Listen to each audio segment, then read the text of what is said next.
hope that the main goal of taxation is not to fund wars, even though with what we are witnessing at the borders of Europe, there might still be an ingredient of that. But why do we have taxes? Well, first, to fund public services. And the interesting thing that we have witnessed, I would say, thanks to the pandemic, is that for some people, it has dawned upon them that, yes, we need public services, that the market won't fix such a situation. And by the way, the market won't fix climate. Actually, it's making climate worse. But so, yes, we need strong public services. And that is before any thought of redistribution. Strong public services is maybe the best guarantee to keep social justice and equality in society. Because redistribution, I would say, only fixes the thing afterwards. And indeed, redistribution is a second element of taxation. And we need that too. Because the natural market dynamics in certainly the type of capitalist system that we have today is to accumulate and concentrate wealth in as few hands as possible. So you need redistribution. And finally, and that's maybe the new component of taxation, something that was not really on the agenda before, we need taxation to steer behaviors. And now let's think about this. Are all taxation systems, because we do not have one taxation system, we have at least 27 of them, and actually more, are they funding public services as they should? Well, when I look at the state, especially of healthcare in Europe, there's questions about that. No, I'm not disputing that there might be ways to make savings in healthcare when I see the amount of money we're spending on big pharma, but obviously, look at justice, look at the healthcare in some member states, at the education. Yes, we need to improve significantly service there. How good are our taxation systems at redistribution? Well, I don't know if they are good, but certainly inequality is on the rise. So something must be wrong, right? And of course, again, taxation is not the only factor. But if I look at my country, Belgium is a tax hell for those who live from the revenues of work. Belgium is a tax haven for those who live from capital. Isn't this wrong? Actually, shouldn't it be the other way around? When you look at the dynamics again of our type of capitalism, well, probably it should be the other way around. So no, our taxation systems are not good at that. And then are they good at steering behavior? Come on. I mean, look at the way we continue with fossil fuel subsidies. Yes, we are incentivizing behaviors, but not exactly the right ones, right? So ultimately, green behaviors still remain nowadays more expensive than dirty behaviors. Should be the other way around. Look at taxation of air travel compared to taxation of rail travel. I could continue. So basically, I don't need to tell you, our taxation system are deeply, deeply, deeply flawed. And on top of that, because I've talked about the why or the how we have taxation, well, the why we have taxation, now the question is also the how.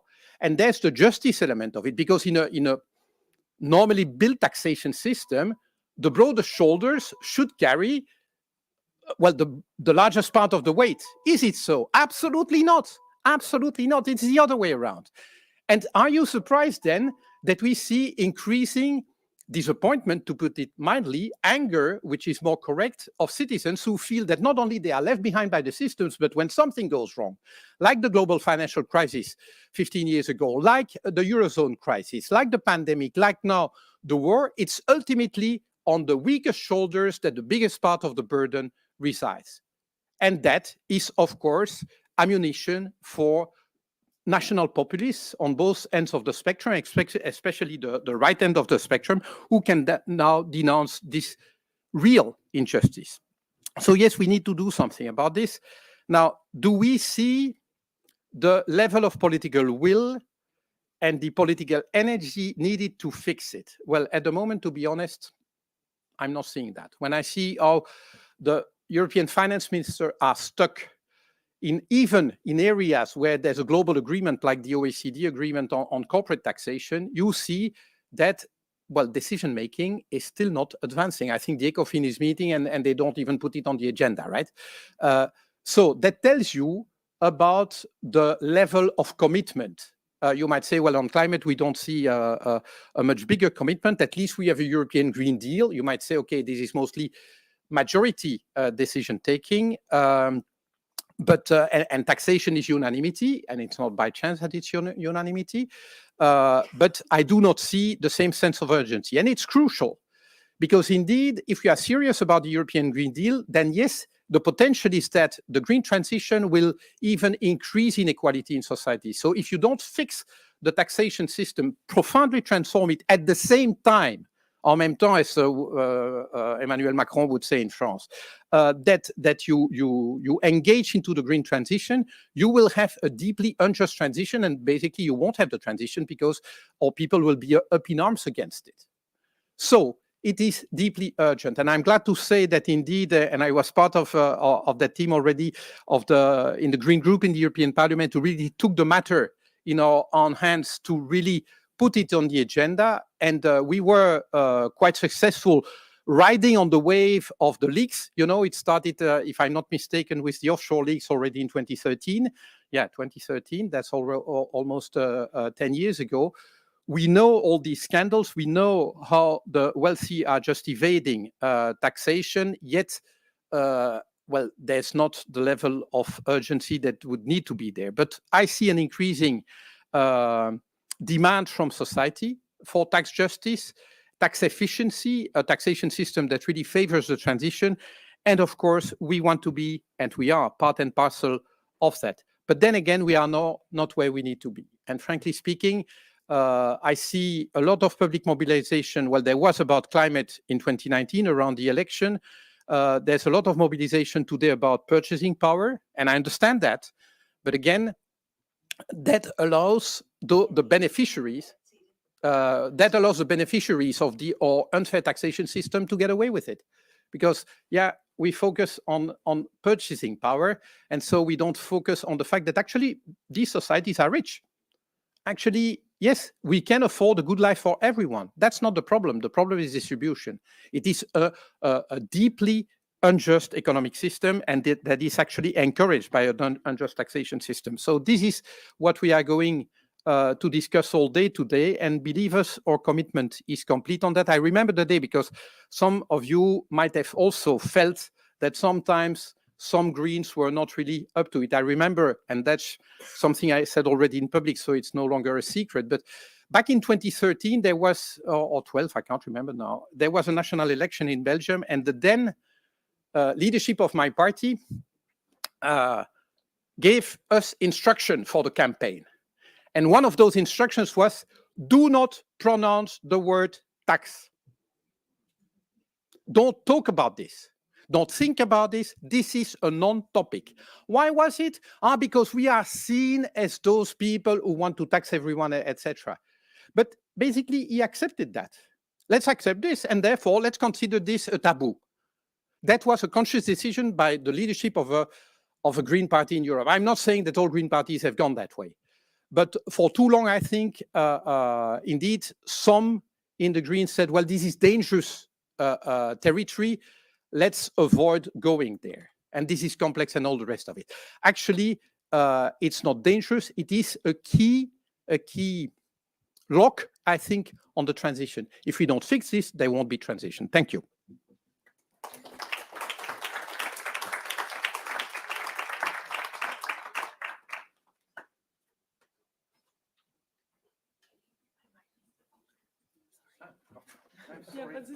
There you are. Thank you. Thank you for that, Philippe. That was indeed a very, very good speech. I now leave you with the presentation of our tax fix roadmap with our MEPs, Kira Peter Hansen and Claude Cruffa. And then they will continue discussing what our proposals are for better taxation, more efficient taxation, and just the future of taxation according to the Greens, basically. So Kira and Claude, please come to the stage. Thank you, Sylvia, and thank you, Philippe. And I think today we're also trying to break this narrative of tax being a taboo. So it's a great pleasure to see many of you. I'm actually quite amazed that we can gather so many people to discuss tax. on a Tuesday morning. And I hope we will have a really nice day together. So as Sylvia said, we're here today because in a few weeks, the Commission will put forward their proposal for a tax symposium in 2050. And we as Greens think that this proposal massively lacks ambition, which is why we now made our own tax fix. You can see the headlines over here, and they include 5 pillars with different measures that we see as needed to achieve real tax justice. The first pillar, and these pillars are also going to be the links of what we're going to discuss later today in the panels. But the first pillar regards the decision-making process on tax matters in the EU. I think for those of you who follow the work of the Greens, this is no surprise. But given that today decisions on tax need unanimity, it means that a lot of initiatives end up being blocked in council or held hostage because some member states exploit it to achieve beneficial agreements on other areas. And for us, this is unacceptable. It's undemocratic and it needs to stop so that we can move forward with a fair tax system. So therefore, we call on the Commission to review the debate on qualified majority in taxation and to also use all the tools we have at our disposal to pass tax legislation. Just the pillar you see over there on better decision making. The second pillar includes measures to end tax havens and secrecy. Every year, the EU loses billions of euros in revenue, and this is money, as Philippe said, that could have been invested in public goods, but instead up in pockets of the very wealthy. So included in this pillar is, of course, the EU blacklist, which in our opinion fails to actually target the tax havens that we have. The list is political and it includes really, really few real tax havens. Singapore, the United Arab Emirates, Bermuda, just to name a few, is still not on the list, even though they are clearly tax havens. So this is an area where we think we need to make progress, and we call for a strong and comprehensive reform to ensure an objective and targeted list. We also, in this pillar, call for increased transparency. This is one of the main challenges when we are dealing with tax avoidance and tax injustice. Shell companies must be fully brought to an end, and dodgy structures have to disappear. And it's also of utmost importance that we have a European asset registry so that we can also see the type of luxury goods that oligarchs and billionaires use to dodge taxes. And here I would also like to take the opportunity to thank a lot of the NGOs who've helped build up on this idea. And as you might know, the Parliament is currently negotiating the new anti-money laundering rules. And here, this is also the proposals that we put forward. And you can be assured that we are ready to fight to have the highest degree of ambitions in transparency so that we can effectively fight tax evasion, money laundering, and sanction stalking. So the third pillar, down in the right side, calls for the need of shifting the tax pressure from labor to wealth. Today, as Philippe said, workers bear the burnt tax burden, while companies and billionaires find loopholes to avoid contributing to society. This we want to stop, and this is also why we are asking for a tax on capital gains, so make sure that shareholders can't be making millions of dividends and stocks without paying their fair share. Following into this pillar, there's also an overarching political demand where we call for the Commission to come forward with an EU social contract. With this contract, we want to put light on how member states have allowed loopholes for the rich that have directly harmed the rest of the population and move away from this structure. So these are the first 3 pillars out of 5, and I will now pass the floor to Claude, who will be speaking in French, so you have also some headsets further down.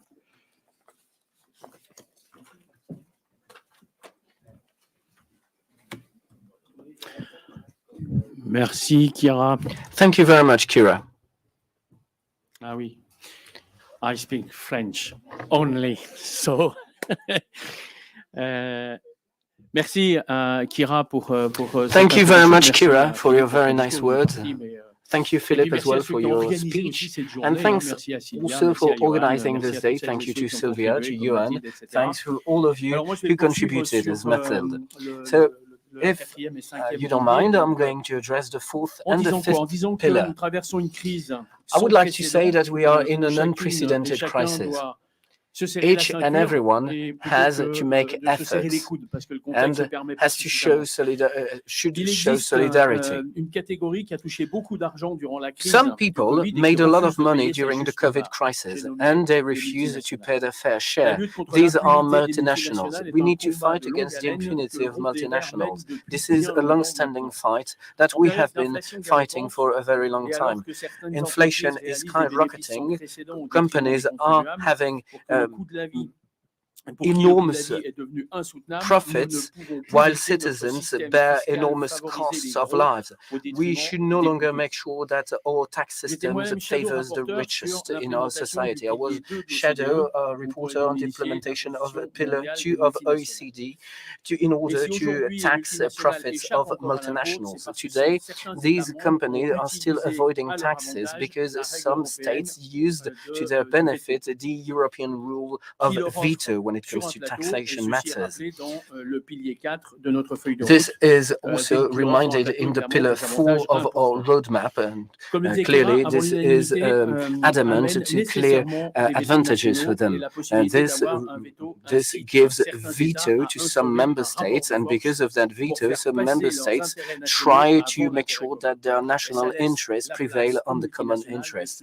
This clearly helps multinational benefit from that situation among member states. Multinationals should pay their fair share. The minimum taxation directive should be applied within strengthened collaboration and should be unilaterally implemented by member states. That strengthened collaboration should have been proposed earlier on, including during the French presidency, beginning of 2022. We have a cost of life crisis in the European Union, and this pushes us to take radical steps. The increase of energy costs creates enormous profits for big multinationals. The richest people are making huge profits while people are struggling to make ends meet. The Commission offered a taxation on the energy sector. Fine, but that's not enough. It is required to introduce a tax on exceptional profits, a tax that should increase to 50% in all the sectors in the European Union, and having super profits, be it fossil fuel, food, transportation, big pharma, or technologies. We need to stop that they can make profits on people and on the planet. And as Greens, we say that it's time that it stops. And as Greens EFA, we have been requesting since March an ambitious approach in order to ensure a fair redistribution of big companies all over Europe. We now see that the first steps of our approach are concrete, but we cannot stop there. We need to have a strategy of a taxation for exceptional profits. It is necessary, it is urgent, and remind that in our Pillar 5 on top of this fair taxation for social justice. We know that we can have a just system in Europe. We know that we can bridge the gaps of inequalities, but we need to have a courageous European Union. We need to be proud of the European Union. Hence, the European Union should not be at the hands of multinationals and billionaires. The EU must make sure that people and planet are at the core of all the decision, not profits. So if you want to know more about our program, you have that QR code on your seat and you can scan it and you can read the whole program. Thank you very much, and I wish you a very fruitful day today.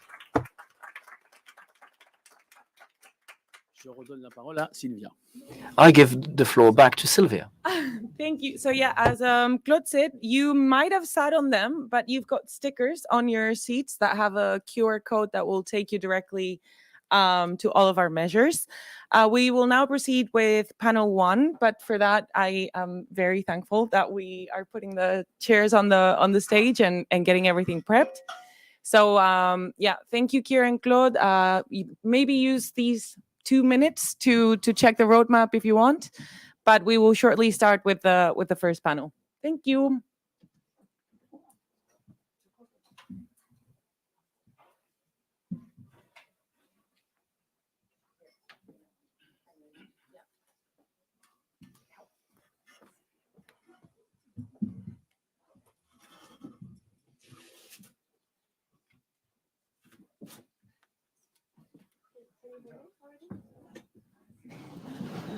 It's not on. Is this thing on? Oh, yeah. Yes. Hi. Maybe all panelists can already join me on stage.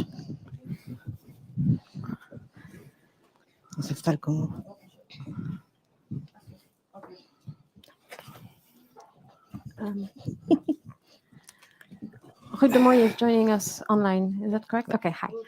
Okay. So we are on the floor. Hi, everyone. My name is Elodie Lamer. I'm a journalist working for Tax Notes. I was previously with Le Soir. So we're going to be discussing today the tax shift and the tax mix. That's hard to say in a row. The Commission has already warned about this in June. Why? Because Europe is over-reliant on labor taxes. I have the figures. The volume of labor taxes in the EU still amounts to more than 40% of its total revenue. For Germany, it's 60%, and Sweden and Austria also come close. Opposed to that, we have consumption taxes, which represent 15% of the total tax revenues in the EU. Environmental taxes, which is only 6%, property taxes 5%, and corporate income tax 7%.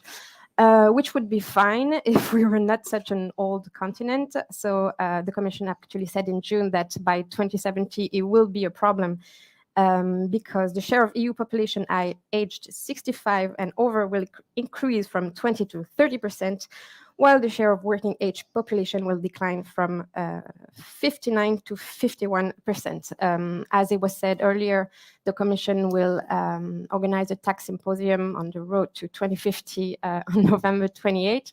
And I propose that we just spoil this conference today with my fantastic panel, which I will now present. We have with us Benjamin Angel, who is Director for Direct Taxation, Tax Coordination, Economic Analysis and Evaluation at DG TaxSud. And next to me, we have Susana Ruiz, who is Global Lead on Tax Justice for Oxfam International.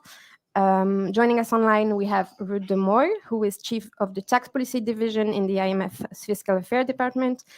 And I have also next to me Rasmus Andresen, who is a member of the European Parliament. He's in Budget, Fisc, Econ, among others, I think. And you're also Chief of the German delegation. So I propose that we will let each participant panelist give their remarks. They have more or less 5 minutes, and then we'll chat. So I give the floor to Benjamin Angel. Thank you, Elodie, and thank you for the invitation. It's a very important topic indeed for a number of reasons. Taxation is often overlooked as a policy tool, but the fact is that the financing needs of our member states are increasing very strongly. First, we still have the consequences of the existing high stocks of debt.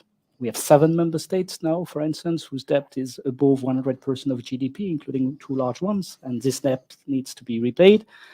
We need to finance a digital transition. We need to finance a green transition. And that's a new unfortunate development since last year. It is very clear that we have to spend more for defense than we thought we could so far, or should. Against this background, we need to have a discussion on what is the appropriate tax mix. I will not repeat the figures that Elodie has mentioned, but it is very clear that this over-reliance on labor taxation is an issue. It is not sustainable if you look at the demographic figure. And we see also new forms of competition coming in and affecting the personal income tax. Teleworking clearly now is offering possibilities that were not there before, and that may create some extra pressure on member states downward on the personal income tax on the top of the existing trend, which was already downward. So what could be the areas to explore? I will mention 5, which are areas for discussion. One is clearly trying to broaden the tax base. We have seen new development in the economy which are not properly taxed today. Let me take one example, crypto assets. Today, the member states don't even have the information they need to be able to tax the operations done in crypto assets. We will make soon a proposal, the so-called DAC 8, to make sure that they get this information and are able to tax. But today, some member states are not properly equipped to tax crypto assets also in terms of tax tool, because the the most often used instrument to be able to tax crypto asset is capital gain taxation. Some have it, some don't. Second, wealth taxation. Very clearly, this should be a part of a general discussion. Today, in the European Union, 1% of the population owns more or less 25% of the wealth. It is quite a concentration. It's a difficult topic because by definition, we are talking of population which is quite mobile. And it's also a topic which is difficult for another reason. It is extremely unpopular. And it always strikes me that inheritance, which is one of the most unpleasant sources of inequalities, is so difficult to tax almost everywhere. Even the citizens which de facto have relatively low capital to transfer are politically rather opposed to inheritance tax or death tax or whatever you want to call it, which make it quite difficult for the government to balance a bit the inequalities via this taxation, despite the importance of the channel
list a chance to speak first, and then we'll chat. And I promise I won't be selfish. I will also give you the opportunity to ask questions.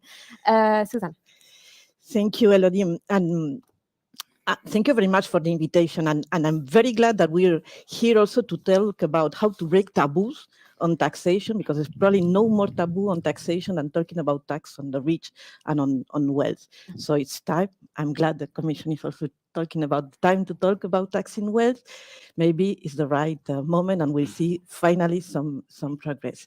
The figures you were mentioning at the beginning on the unbalances on the tax system, it's true that the major burden is falling on households because of labor and consumption. But what is even more concerned that this has been increasing over the past 10 years. So it's not that this is what is happening now, that has been getting worse over the past 10 years since the previous financial crisis. So we've learned very little from the past, and what we have been doing over the past 10 years is just increasing the unfairness of the tax system, making most of the burden of the state of supporting the public policies falling on households, on labor, and on consumption, and very little on corporate income tax and on wealth. Contribution from wealth is still meaningful, well, not meaningful. It's non-representative, and the contribution from corporate income taxes has been decreasing over the past years also, and we see that even the scale of profit shifting has been increasing despite the intensity of the agenda. So we have a tax system that is unfair in terms of the burden that is who is paying for the contribution to the state, but it's getting worse over the past decade. And also, what we see is that we had a tax system that was not prepared for the pandemic and for a war, for this cost of living crisis. So it's an unfair tax system that it was not designed or not was prepared to respond fast, quick, and scale to a crisis like this one. So what has happened since the pandemic? So we've seen one new billionaire at the global level every 30 hours during the pandemic, while we were seeing this impact in poverty, in extreme poverty in many countries, in inequality. And we see also that when any of those billionaires is contributing to carbon emissions 1 million times more than any of the average citizens. So we have this disproportion on who has been suffering or who has been impacted by the pandemic. Just to remember that those billionaires are extremely untaxed or very low taxed. And at the same time, very recently, we've seen those super companies benefiting from those super profits, windfall profits. We call it how they want excess profit, but they are part of the inflation and the cost of living crisis we have. So we have billionaires increasing their wealth, we have a cost of living crisis, and we have some corporates super profiting from this situation. So, and we have an unfair system that has been asking average citizens to contribute more. So, call me crazy, but maybe it's time to shift the burden and now ask those who have been less impacted, who have been benefiting more from this crisis, to be contributing more. So, yes, what we like to see is now finally a new agenda on taxing wealth, net wealth taxes, inheritance taxation. It's not that inheritance is unpopular, it's that it's been made unpopular because there is lots of fake news and wrong information about who is about those taxes. So what we need to do is an effort really to explain how those taxes are working and who will be bearing the cost of it. On property taxes, everything, and on capital gain, as it was mentioned before, that's extremely important that we really increase the taxation of capital gains, because that's part also of the spiraling of inequality that we are having at this moment. Second, if we really want to have enough or at least more revenues to fund this, the impact, or mitigate the impact of the cost of living crisis, we need to make those windfall profits at least to the scale, but we need to extend that. Cross-sector, not only on energy sector, we need more sectors to be included. In Spain, we're talking about the banking sector, despite some negative advice from the European Central Bank, but it's on the agenda. It's also on the agenda for many other in other countries. But we need to see this discussion coming on many other sectors because it's happening cross-sector. We need to make it more ambitious. Was mentioned 50%. Well, saying that something between 50 and 90% on pure windfall profits has no distortion, real distortion on investment, and we like to see it permanent. Because we cannot spend every time that we have a crisis year to discuss what has to be done. We need this kind of taxes to be permanently there, to be activated when it's necessary. We cannot just wait to start the conversation again, to realize that we have a problem and spend 6 to 12 months to make a decision. We need those taxes to operate really as an automatic stabilizer. They have to be implemented automatically every time that we are facing this kind of situation. And of course, we have this long standing agenda on corporate taxation, closing all the loopholes in terms of profit shifting, tax avoidance, and all the issues that have been blocked, not because of technicality, but very often, but because of the lack of political will. So if at this moment of the kind of the crisis we are facing, we cannot find the political will to address those agenda, I wonder when we'll be in a situation that when we realize that it's more urgent than ever. So we have lots of taboo on the table, but I think we'll have the time today to be talking about that. Thank you. Thank you. You mentioned the fact that it takes years to discuss taxes, but I have a piece of advice for the Commission. If you call it solidarity contribution, it only takes 3 weeks. So just think about it next time. There's a different legal base. So. Can Rudemoy hear us, and can we give him the floor? Is it working? Oh, no? I wanted to finish with you because I want to launch the chat with you, but...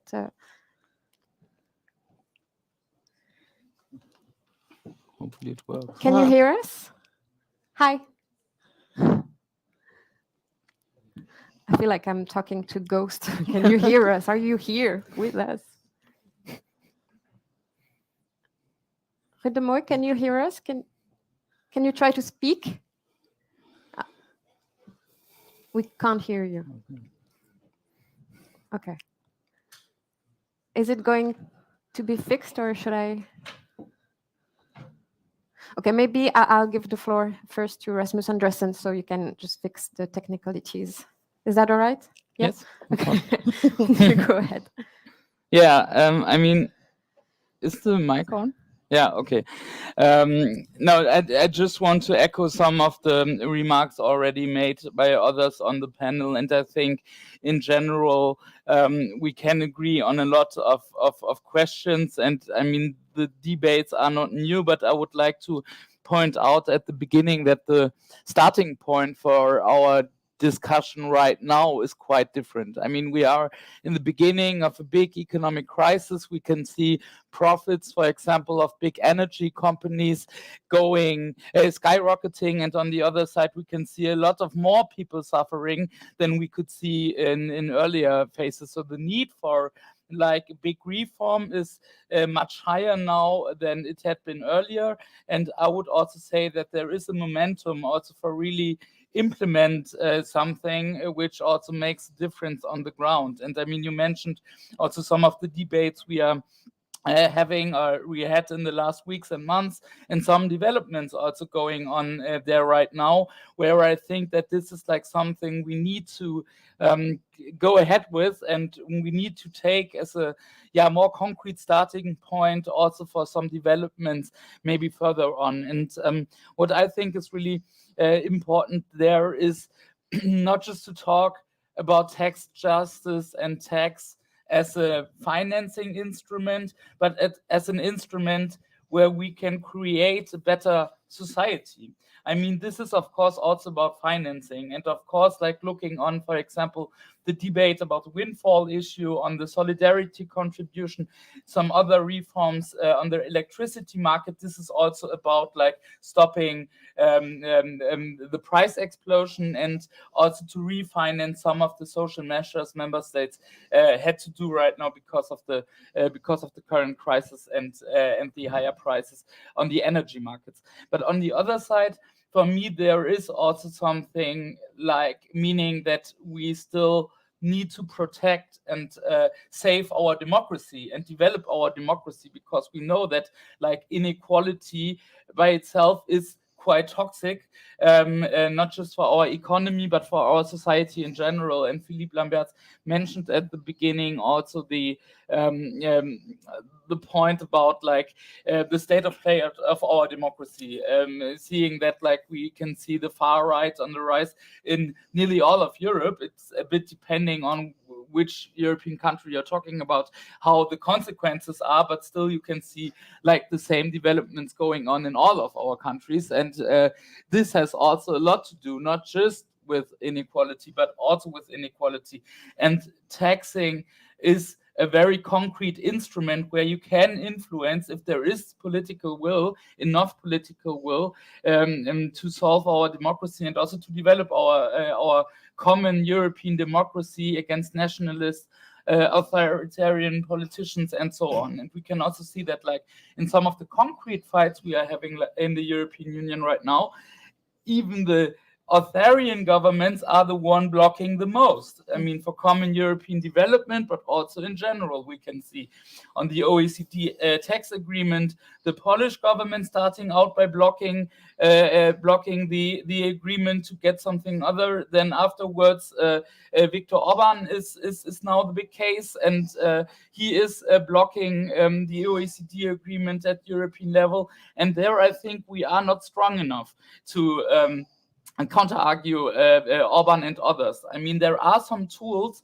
we could, for example, use for the OECD agreement to implement, like the tool of enhanced cooperation, where some member states can go together and implement the OECD tax agreement, and they are not doing it. There are some countries like Germany, Spain, I think, the old Italian government, some others actually announcing that they would like to do this, and they are ready to do so. But on the other side, we can see quite big reluctance, both, I'm sorry to say, in the Commission to put forward a proposal for this, and on the other side, also from the Czech presidency, announcing during the summer they will negotiate with the Hungarian government until October. Then they will put it on the agenda again, and we will go ahead with other options if Viktor Orban is still blocking the OECD agreement. Now we are in November. The finance ministers are actually meeting today, and nothing is happening. They are not even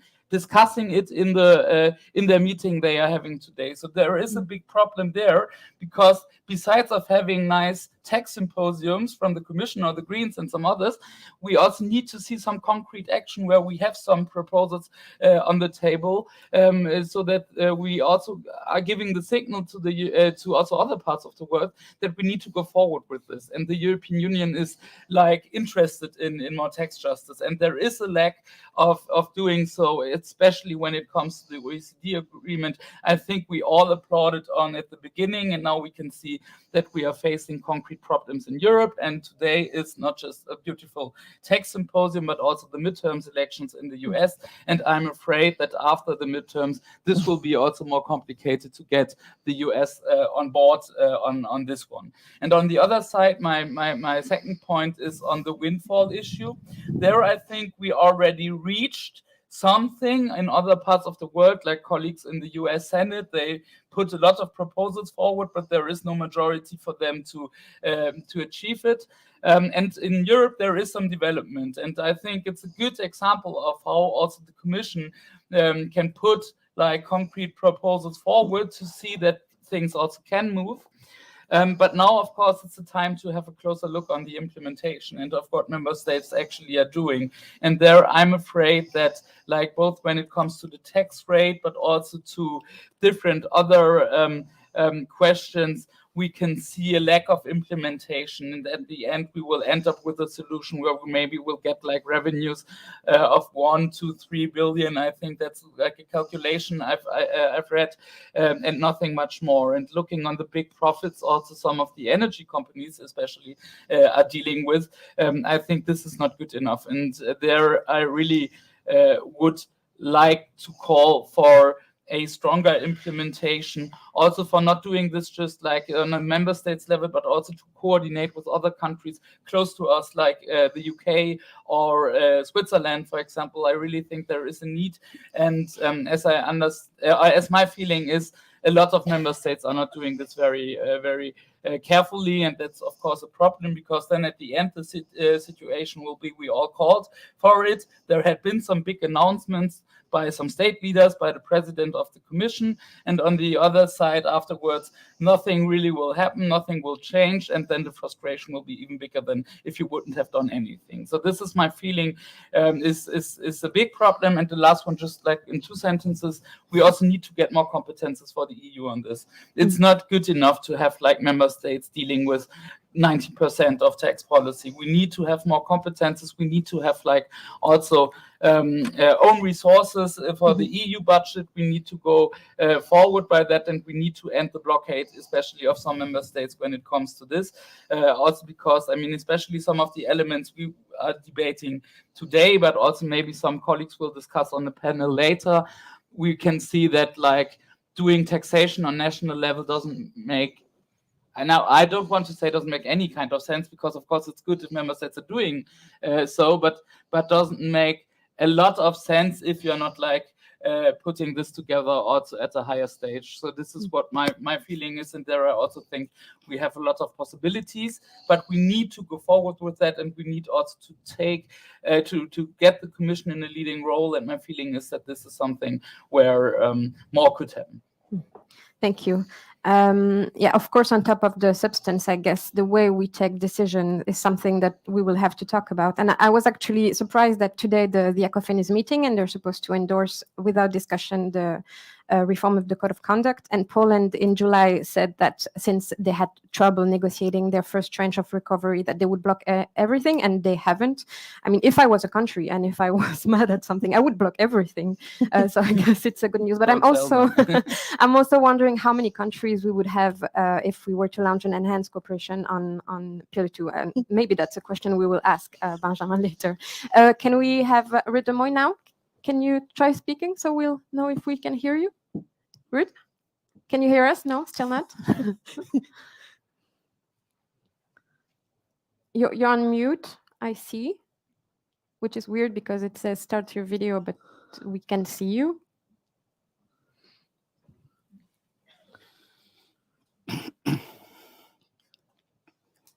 No, still not.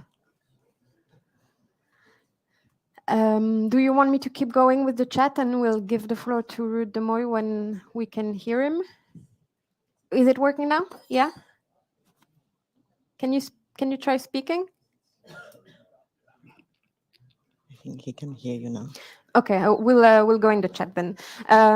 So as I said, I was going to start with you. We maybe start with personal taxation, and then we'll go to company taxation, and then if we have time, we'll move to environmental tax and so on. A few days ago, there was a joint meeting of Econ and Fisc, and there was young Europeans saying that they want to be able to work remote, and that it's an issue when they live in Belgium and work in Luxembourg, but then they want to do home working for a few days, and they're afraid that they might fall under the tax rules of Belgium. But then we had PwC and Continental AG saying that digital nomads it's not an issue right now. They say that it's not widespread, and that we don't know yet if it's going to be an issue. So I'm wondering, how do we strike the right balance between making sure that we don't have a race to the bottom on digital nomads, and at the same time making sure that younger people, which have different expectations from work, actually want to work in Europe the way they want to do it? Yes, no, and I mean, it's not like just about some few young people doing this. I mean, I'm from the German-Danish border region, half Danish, half German, and I know very well from the pandemic how complicated it was, like for people living on one side of the border, living up to the rules on the other side of the border, because especially Denmark and Germany had a quite different approach when it comes to handling the pandemic. And the same is true. And of course, now with like not a pre-pandemic situation, the pandemic is still going on, but it changed a lot. where we can see that a lot of workers, cross-border workers especially, are like still they still want to work like in the same with the same flexibility, or at least some flexibility when it comes also to their possibilities to work remotely, for example. And sometimes it's also working. So there I really think this is something member states, but also the EU Commission should address. And for me, this is like not a matter of how many people are actually affected by that. I don't have figures for it, but it's a question on how would we like to see also freedom of movement, for example, freedom of work, also elaborate in the European Union. So this is really something where I think there is a need to address this at European level, and to do this also together. Of course, we are facing like that rules can be quite different from country to country, and we have a lot of different taxing rules and welfare system rules. But I guess that this is something we really need to take into account and be much more aware of. The Commission actually tried to address it in the context of the Code of Conduct reform. Can you explain what happened? What were the arguments for member states to say that they were against it? And I mean, have you said your last word on this? I think you have to distinguish several things. In the context of the Code of Conduct reform, we were talking of a very narrow aspect, which is related to the sweet deals for the very rich. So the citizen for investment and the resident for investment schemes. But we have tried earlier this year to have a dedicated discussion on the consequences of teleworking, because indeed teleworking is bringing a structural breakdown in our economy, and it has a powerful impact in the border region, where now we have an increasing number of people that meet the tax residents of several member states at the same time, just because they work permanently a few days at home and a few days at the office in another member state. This is more complicated for the states. This is more complicated for the person concerned, but it's also more complicated for businesses, because they need to make statement to several tax administration for the same person. So clearly, there is a need to have some discussion on how to address it in common. In March, when we tried to bring the topic, I must say we were supported by only one member state, which is Belgium. We suggested that we should have also an holistic approach, that is, look at not only taxation, but also social security, to have some consistency between the tax residents and the social security residents to make life easier for everyone. I've seen recently, in the last week, some signs of a bigger interest from member states for the issue. Maybe they just wake up a bit slowly. So I hope that we can start a discussion next year. This is really an area for which there is an EU dimension.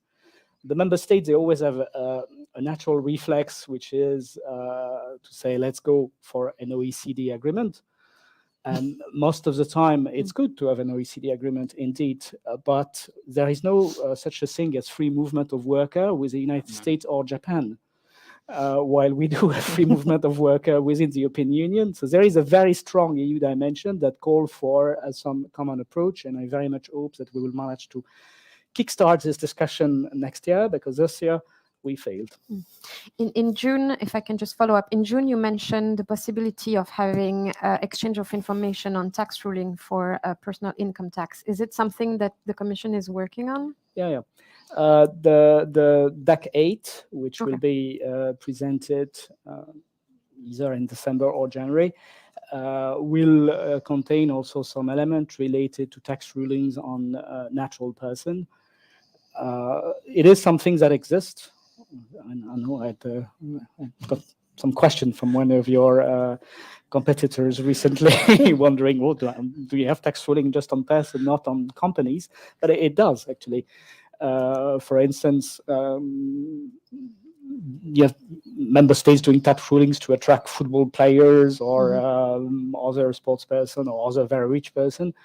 And it is important that we increase a bit transparency and that we have information exchange between member states, because very often the tax ruling is on one of their nationals.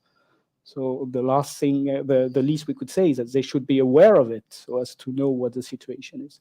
Okay. I seem to understand that we can have Ruud de Mooi now. Is it working now? Can you hear me, Elodie? Yes, sorry. Yes, we can hear you. Can't see you, but we can hear you. So you can give us, like, really quickly before it breaks out. Maybe can you give us your introduction? Well, sorry about that, but I couldn't hear you, so it's a bit difficult for me now to also participate in the discussion. But, and also sorry for not being there, because that would have made things much easier, of course. So let me very briefly then, Elodie, make 3 opening remarks, and then happy to join in the discussion. So I thought the topic of the tax shift is really interesting, but it has several components, which I thought I'll respond to each of the components. So one is, of course, the tax burden on workers, in particular low-income workers, that would need to be relieved. The other is to shift them to basically the top of the income distribution. And the third is the role of the European Union. Now, on the first aspect, I think what is really important is to not only look at tax, but also at the spending side. If we look at how much inequality is being reduced, or poverty being reduced, most of it is organized through the spending side. Cash transfers, but also transfers in kind. And if you look at tax theory is even about positive and negative taxes, and the negative income tax is usually the outcome of how you would like to organize your redistribution. So that's basically transfers. And so I think that's the first important point, that at the bottom of the income distribution, if we want to do something, you have to look at the spending side. I work a lot in other parts in the world, and a lot of the redistribution there is often not well organized through the spending side. And Europe is, in several respects, an example for other countries. The second part, the taxing at the top, here taxation is really important, because you can't do much with social spending or other types of spending. You have to rely on taxation of people at the top. So taxation is very important, but it's not been very easy. Taxation of multinationals, we know, is so difficult because of avoidance, of high wealth individuals is difficult because of evasion. We've seen a race to the bottom in corporate tax rates, but we've also seen reductions in personal income taxes on capital income over time. Many countries have shifted towards dual income tax systems with a flat rate on capital income rather than progressive tax. But I think there is change here now, and so the time has come to rethink how we tax capital income. And here I think also the EU is important. And more generally, international cooperation is important. We see that for the corporate income tax with the minimum tax deal, which allows countries to better tax corporations in the future. But we see it also with exchange of information in combination with digitalization, which allows countries to better enforce taxes on capital income. And for this, we need international cooperation globally, but in particular in the European Union, to address these issues. So I think this is a good time to discuss these issues of shifting the tax back again to capital incomes. So let me stop there for the opening, and happy to contribute now to the discussion as you wish, Elodie. Okay, thank you. Yeah, I will quickly follow up. In June, there was, when the Commission published its report on the mega trends of taxation, you said, and Gerasimos Thomas from TaxSud thanked you for that. You said that there is a role to play for the EU, and you mentioned setting the rules. What kind of rules could the EU set on personal taxation?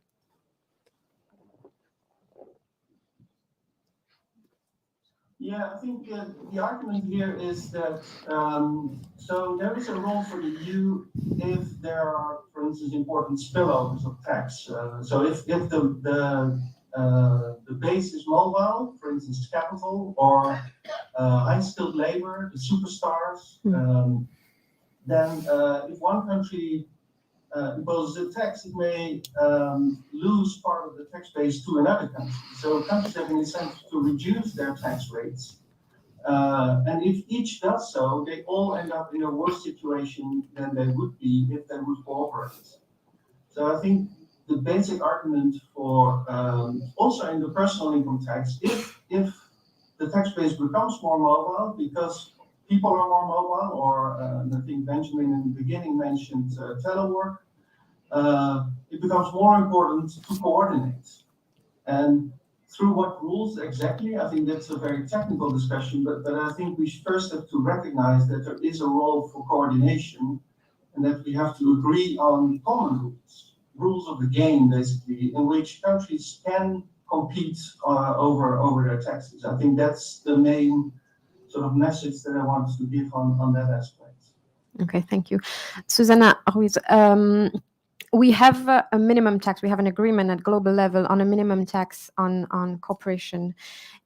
Is personal income tax the new battlefield? Do you see the risk of a race to the bottom there? And should we have a minimum tax on wealth or something like that?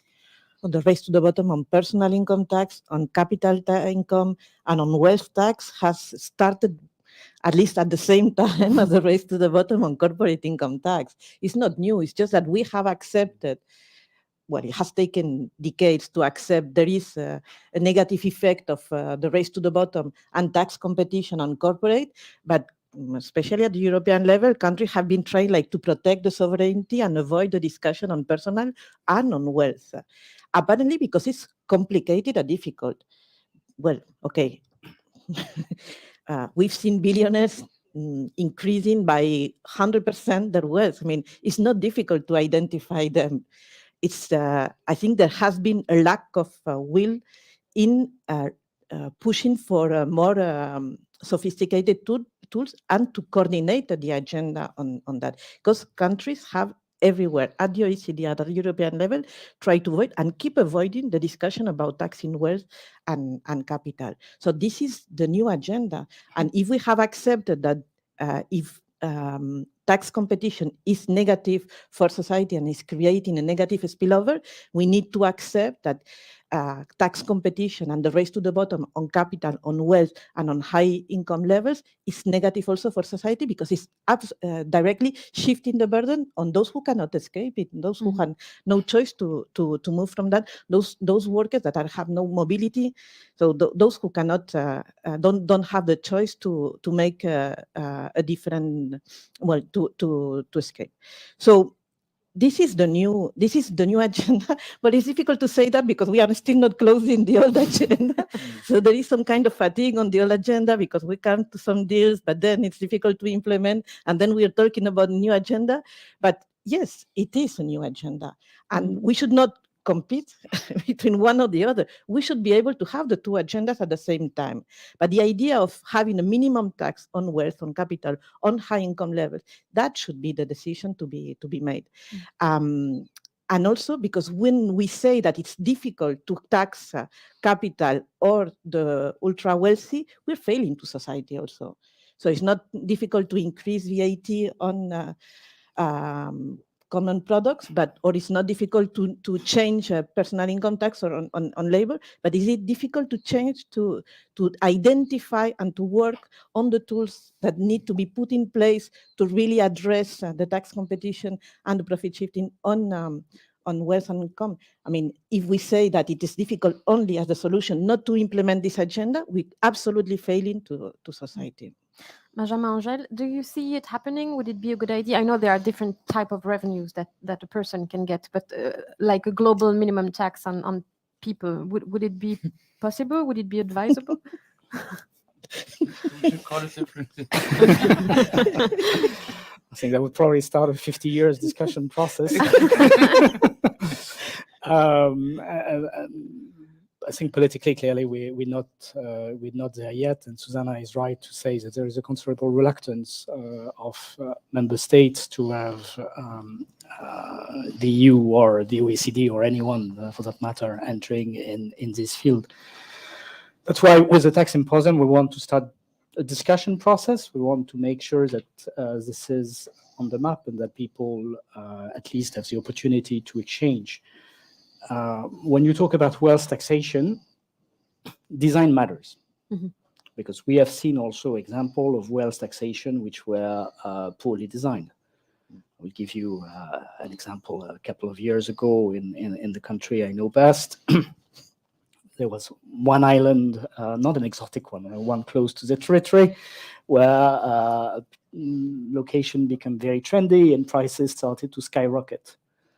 And then just because of the evolution of the market, normal people, really normal people, baker, restaurants, etc., just ended up being rich on paper because their house had a value which was skyrocketing. And then they were asked to pay wealth taxation, and they can pay once, twice, and then they have to sell. Well, that's the kind of wrong design that we have to avoid. But it does not mean that the right design is impossible. It is something that can be certainly developed. But the fact is that today we see also collective preferences, that differ from one member state to another.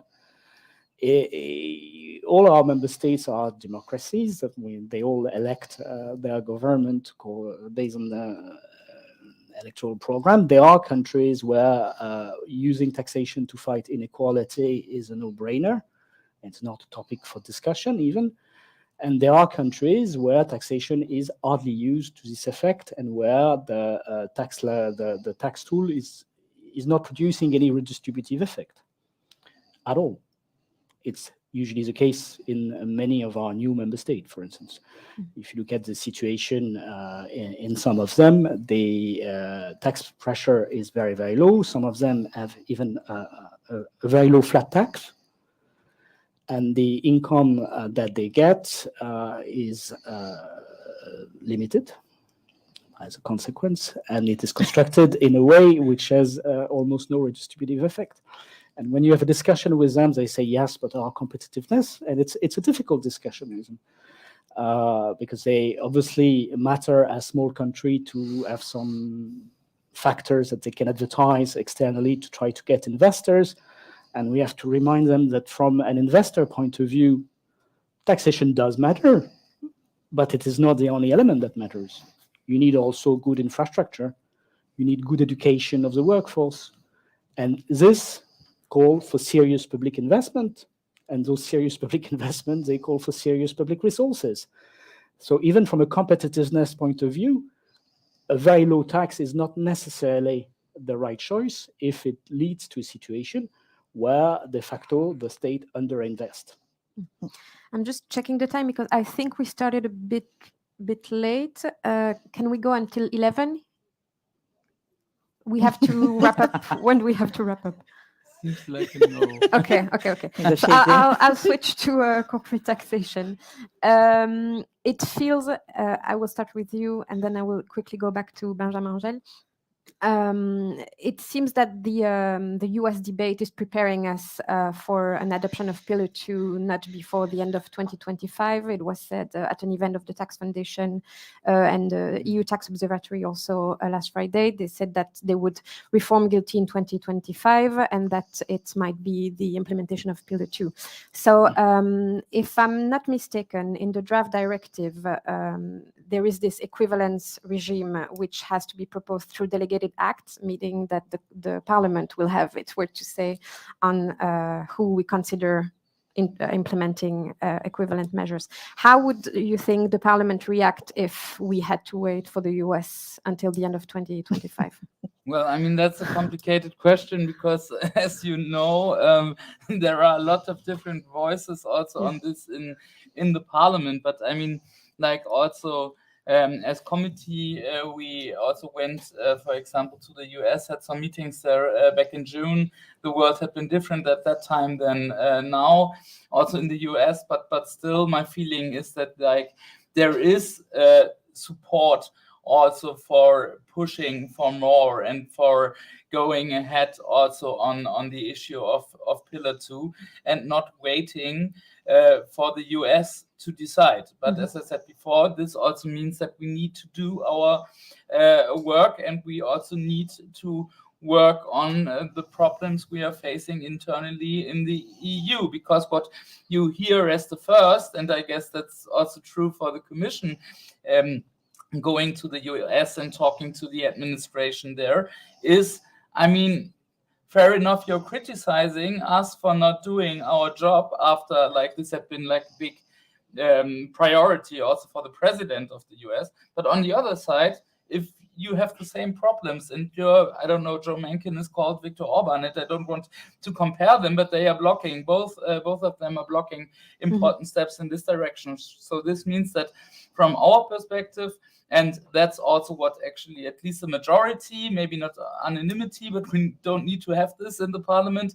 A majority in the parliament is calling for is enhanced cooperation, and is that the Commission is preparing a proposal where member states like Spain, Germany, others can take as a starting point for implementing, and then we will see how the development will be. And I know that you can be afraid of that, like if you're like starting the process, we are not just missing Hungary at the end, but that we are also missing other countries.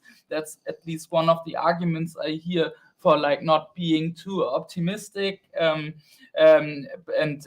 too straightforward about enhanced cooperation. But on the other side, if the alternative is we have to wait until, I don't know, 25 or even later, nobody knows, we will have elections in Europe, but also in the US, presidential elections in 2024. I guess that's also why a lot of colleagues from the US and others are telling us that we have to wait for 25. Maybe then there will never be a reform, and we need to see some developments now. So I turn to the Commission.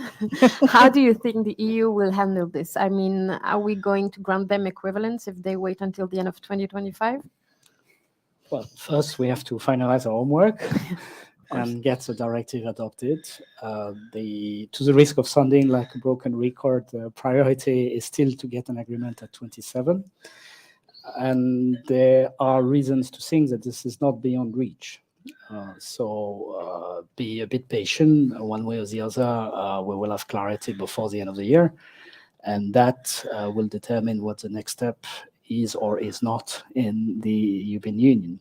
I think the one point on which everyone would agree is that it's better to have the directive adopted the normal way at 27, and it passes also internationally a stronger message, a message of commitment and of strength of the European Union, and it reaffirms our strong belief in the usefulness of Pillar 2. So this is a priority, and this is what the Commission is trying to achieve together with the Presidency now. Now, as regards the situation of other countries, you have to keep in mind that there's a big difference between Pillar 1 and Pillar 2. Pillar 1 cannot be implemented without our key partners. It's just structurally impossible because it's a formula to share profit among jurisdictions. Pillar 2 does not need the others to be implemented. And I'm not giving you a scoop. It's just a reality. There are rules which have been agreed by the 137 country last year, and it is not that we need those 137 to be on board to be able to start implementing our directive. So as far as the Union is concerned, the calendar is the one which has been agreed last year, and it has not changed. Yeah, but I assume that if the OECD assess that, I'm assuming that the US will ask the OECD to consider what they already have equivalent, and then we will copy-paste the assessment of the OECD, no? That's the most likely scenario. The directive contains specific rules for determining the equivalent. Those rules are based on the model rules that were agreed. So if you read the directive, you will see some basic fundamental principles. You need a minimum effective tax rate effective of 15%. You need to take into account the implementation of the income inclusion rule. And more important, you need an implementation on a country-by-country basis, not a global average. So in the OECD terminology, jurisdictional blending. Those fundamental principles have no change. They are set in the model rules and in the directive. We hope that the United States will keep on making progress in that direction. De facto, the Inflation Reduction Act, which was adopted a month ago, which contained some element we like and some element we dislike, because as you know, there are trade issues linked to the Inflation Reduction Act. But from a taxation point of view, it was increasing a bit the taxation of U.S. multinationals. So somehow Secretary Yellen is right to say that it's a step in the right direction. But it is not, nevertheless, equivalent to the reform of GILTI that they have not adopted yet. So time will tell whether such a reform will take place. And we are in contact anyway with all member states and with our partners to make sure that we can implement smoothly the OECD rules as agreed. Thank you. Can I maybe ask one follow-up question on the implementation process? Because like October had been like, both from sides of the Commission but also of the presidency, had been like the month where everything should happen. Now I hear at the end of the year is the new October. Let's put it like that. Afterwards, we will have like a Swedish presidency with a lot of problems when it comes to like giving more tax power away from Sweden to the European level, for example, but also in general, Sweden is a quite complicated country when it comes to taxing. With the new government, I guess it will not be better, but even worse. So for me, the question is, are you already preparing a second option? Because we all know, and I mean, the Commission had done this experience a lot of time. You can't rely on that Viktor Orban will be convinced by the end of the year. So for me, the question is, what's the plan B? And are you preparing this, or are we risking that you are telling us in January that we have to wait until June, or I don't know? Well, I mentioned the end of the year because de facto the country concerned is linking it to another file. Not us, the country concerned. And this other file has a natural deadline, which is the end of the year. So de facto... what is the deadline? Well, the recovery and resolution fund disbursement have to be agreed by the council before the end of the year. Otherwise, the country concerned can lose 70% of the grant envelope. 70%. Okay. Yes. So this has nothing to do with the text that is under discussion, and like obviously this is not something that we ourselves link to the topic, but de facto we know that this is a topic which is deemed important by that country, and we have reasons to think that they make a connection. And that for this reason, since the discussion is ongoing and is progressing, we have to be a bit patient and see where we stand once all possibilities to reach an agreement have been either exhausted or we have come to a success.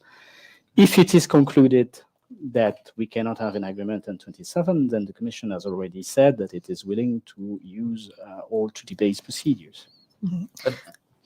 Yeah, quickly, because we are running out of time. This is like a very important point, because like from a political perspective, this is highly problematic because we are repeating what already happened with Poland. This means that like you can put like some political agreements, you can take them hostage to get something else, and then you will like afterwards support the OECD agreement. This is what we experienced with Poland. This is why Poland changed their minds on this one, and afterwards Hungary analyzed that we could do this also, and this is actually what I understand is going on right now. So this means from my perspective and the perspective from the Greens in the European Parliament, that is still going for a different approach, saying like we are going with enhanced cooperation, we are ignoring that Viktor Orban is playing power play on the topic, which is highly complicated, also not related to tax issues, could like put more pressure on them. And to be very honest, implementing this without Hungary, if all other countries are sticking together, that's not a big deal. That's a problem of Hungary. That's not a Let me problem just take for... one legal remark, just legal remark. If you read the treaty in the part related to enhanced cooperation, one of the conditions to be able to start the enhanced cooperation is to have exhausted the possibility of an agreement at 27. That's true. This is what the treaty says. But so that's we are. objective, That's no? why we're trying hard to get an agreement at 27. And if we don't get an agreement at 27, then a discussion may take place. But in any case, as long as this discussion at 27 is taking place, it is difficult to meet the conditions set in the treaty itself. Okay, I had other questions for the panelists, but we are already too late. I'm just checking. Is there any question from the audience? Yeah, the lady. How do we do this? Do we have a mic? I also have a loud voice. Yeah, But it's for online. There's a mic coming. It's for online. Thank you very much. Good morning. It's Christina Kuremenu from the Haviland EU Policy Lead. Thank you so much for all the opinions heard. I'm going to touch on a point that was mentioned by Susanna. We have the cost, or we have actually a living crisis due to high energy prices. We have seen, and this is a personal comment from me, that the Greens, they have really supported a windfall tax on excess profits that actually they could benefit households in the EU. The Commission has heard those demands, and they have proposed a windfall tax on the fossil fuels, but also a price cap on revenues from companies that they produce electricity. However, though, both of those measures, they are as proposed on a temporary basis with very specific benchmarks for March and June. So if all of you had right now a magic ball and you would love to predict the future, would you say that this temporary measure could potentially become permanent and we move to a new era of social justice? So that's a question you ask all the panelists. Is that correct? Okay. So maybe I'll start with Susanna then. I love that. I don't think the Commission is ready to move from temporary to permanent just like that, because then the creative solution of calling it solidarity contribution will then not work anymore. But I think this is a discussion we should be having. So ideally, yes. And I think at least it should be extended, because I don't think that anybody in this room is thinking that the bad context we're having now will just disappear like that in the coming months. So at least the most responsible thing would be to extend the temporary at least and start the discussion for something that can be permanent very soon. Yeah. Ruud de Mooi, did you hear the question from the audience? Yes, I did. Okay. I'm giving you the floor. Do you hear me? Yeah, Oh, we do. very good. No, I think it's very important to, when you design taxes, to design them in a way that everyone knows in advance how they will be treated. So when Susanna mentioned that these taxes should be permanent, I think that is really important. Which countries can do that themselves. Most countries have special regimes for extractive industries to reap a decent portion of the economic rent. And most of these systems, or some of these systems, have it in a way that is taxing the profits progressively. So if the profits are higher, they know in advance that the tax rate will also be higher. And I think these regimes, it's a good time to look at those regimes and whether this can be used much more in the future. I think that's much better than having exposed taxes that are now being considered on windfall profits, because that's changing the rules of the game after the fact has taken place. And I think we should be very cautious with those kind of taxes that are imposed ex post. It's much better to design an ex ante so that everyone knows how they will be treated ex post. So that's it for me. Benjamin? The IMF has made an interesting paper on this topic recently. I would agree with Ruud that it's a discussion that needs to take place, and we hope that the tax symposium on 28 will help kickstarting this discussion. One remark on the solidarity contribution: de facto, member states have a limited flexibility in terms of the duration, because what the regulation says is that they can apply it in 2022 and or 2023. So those who on the profit of 2022 and or 2023. So de facto, those who would want to have it not only for 1 year but for 2 years will have the possibility to do so. And I would make just one remark. For us, negotiating the solidarity contribution was showing that the member states are in an unusual situation. When you come usually with a tax measure, the natural reaction of member states is to try to minimize the bill for their companies. And for the solidarity contribution, we had member states coming to us saying, I have a problem, I don't get enough income. So very clearly, the mindset is evolving. Member states need those resources because the cost of compensating the high energy prices for household and businesses is astronomical.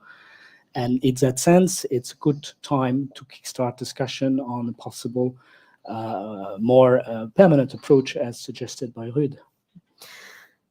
I'm going to give you the floor now, and you can answer the question and maybe conclude. No, I mean, I agree, and I already talked a lot, but I think the most important point, additionally to what already had been agreed on this question, is to implement the measures in a good way. And I already pointed out what my feeling is there, but I really think that we have a momentum with a lot of public support, and this is key also for like creating more justice in Europe. And this is not the case on all of the tax elements we are debating here. So this is like really something, yeah, we need to work on. But one of the most important points is that people are like experiencing that this is making a difference at the end. And this is why I think also from a politics level, we need also to have much more debates about enforcement and implementation. Also in the European Parliament, the European Parliament is always strong in like coming up with proposals and deciding on them, but afterwards, like on the implementation, sometimes also the Parliament is missing a perspective, and I really think this is key for achieving what we all agreed on. Okay, well, this is the end. We are too late already. Thank you very much for the fantastic panel, and thank you for the interpreters. Thank you to the interpreters, and thank you to the Greens for organizing this event.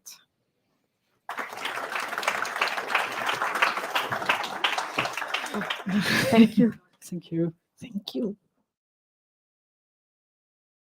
I'll be very happy to know that we are now having a coffee break just right outside the door. We're going to have a coffee break for about 15 so minutes, and then we'll get going with the second panel. But just so you know, you don't have to go downstairs all the way. You can just have coffee and biscuits and stuff over here. And see you in a sec.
Hello. So now we're ready for the second panel. So if the moderator and present speakers could join me at the stage, that'd be amazing.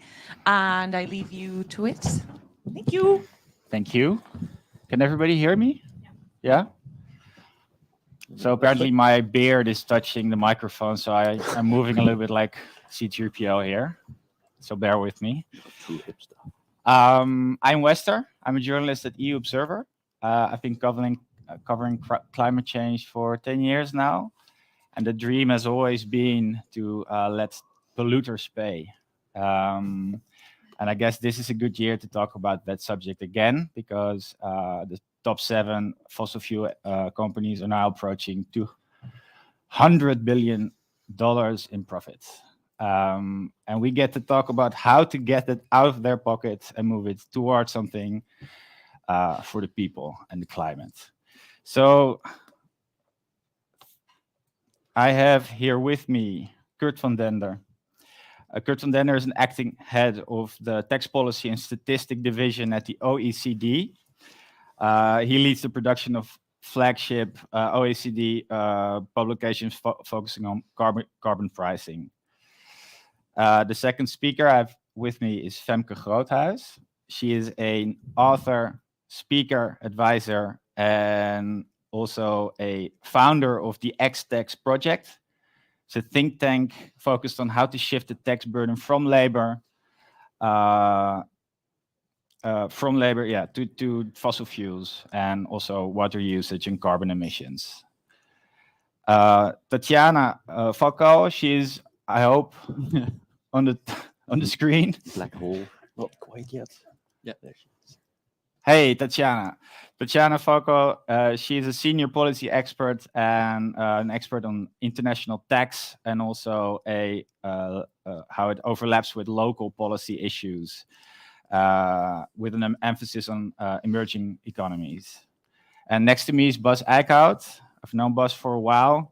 He is a Green MEP since 2009 and also a vice president for the Greens. And whenever someone is trying to water down a green legislative project, he is there to at least be annoying. To be annoying, yeah. So just because we don't have a lot of time, Kurt, let's hear your remark, the opening remark. Thank you very much. I get to go first. That's unusual if you come from the OECD, but thanks for the invitation. So indeed, I'm, as you just said, I'm now the acting head of division. As you know, there's been a bit of musical chairs at the OECD with Pascal Saint-Amand leaving. David Bradbury has moved up and they need someone to do the acting head of division role, and that's me. But my background is in environmental taxation, and that's what I will talk about today. So you've already mentioned polluter pays principle. That's kind of central in environmental taxation. This is also what has been the focus of our work at the OECD in this context.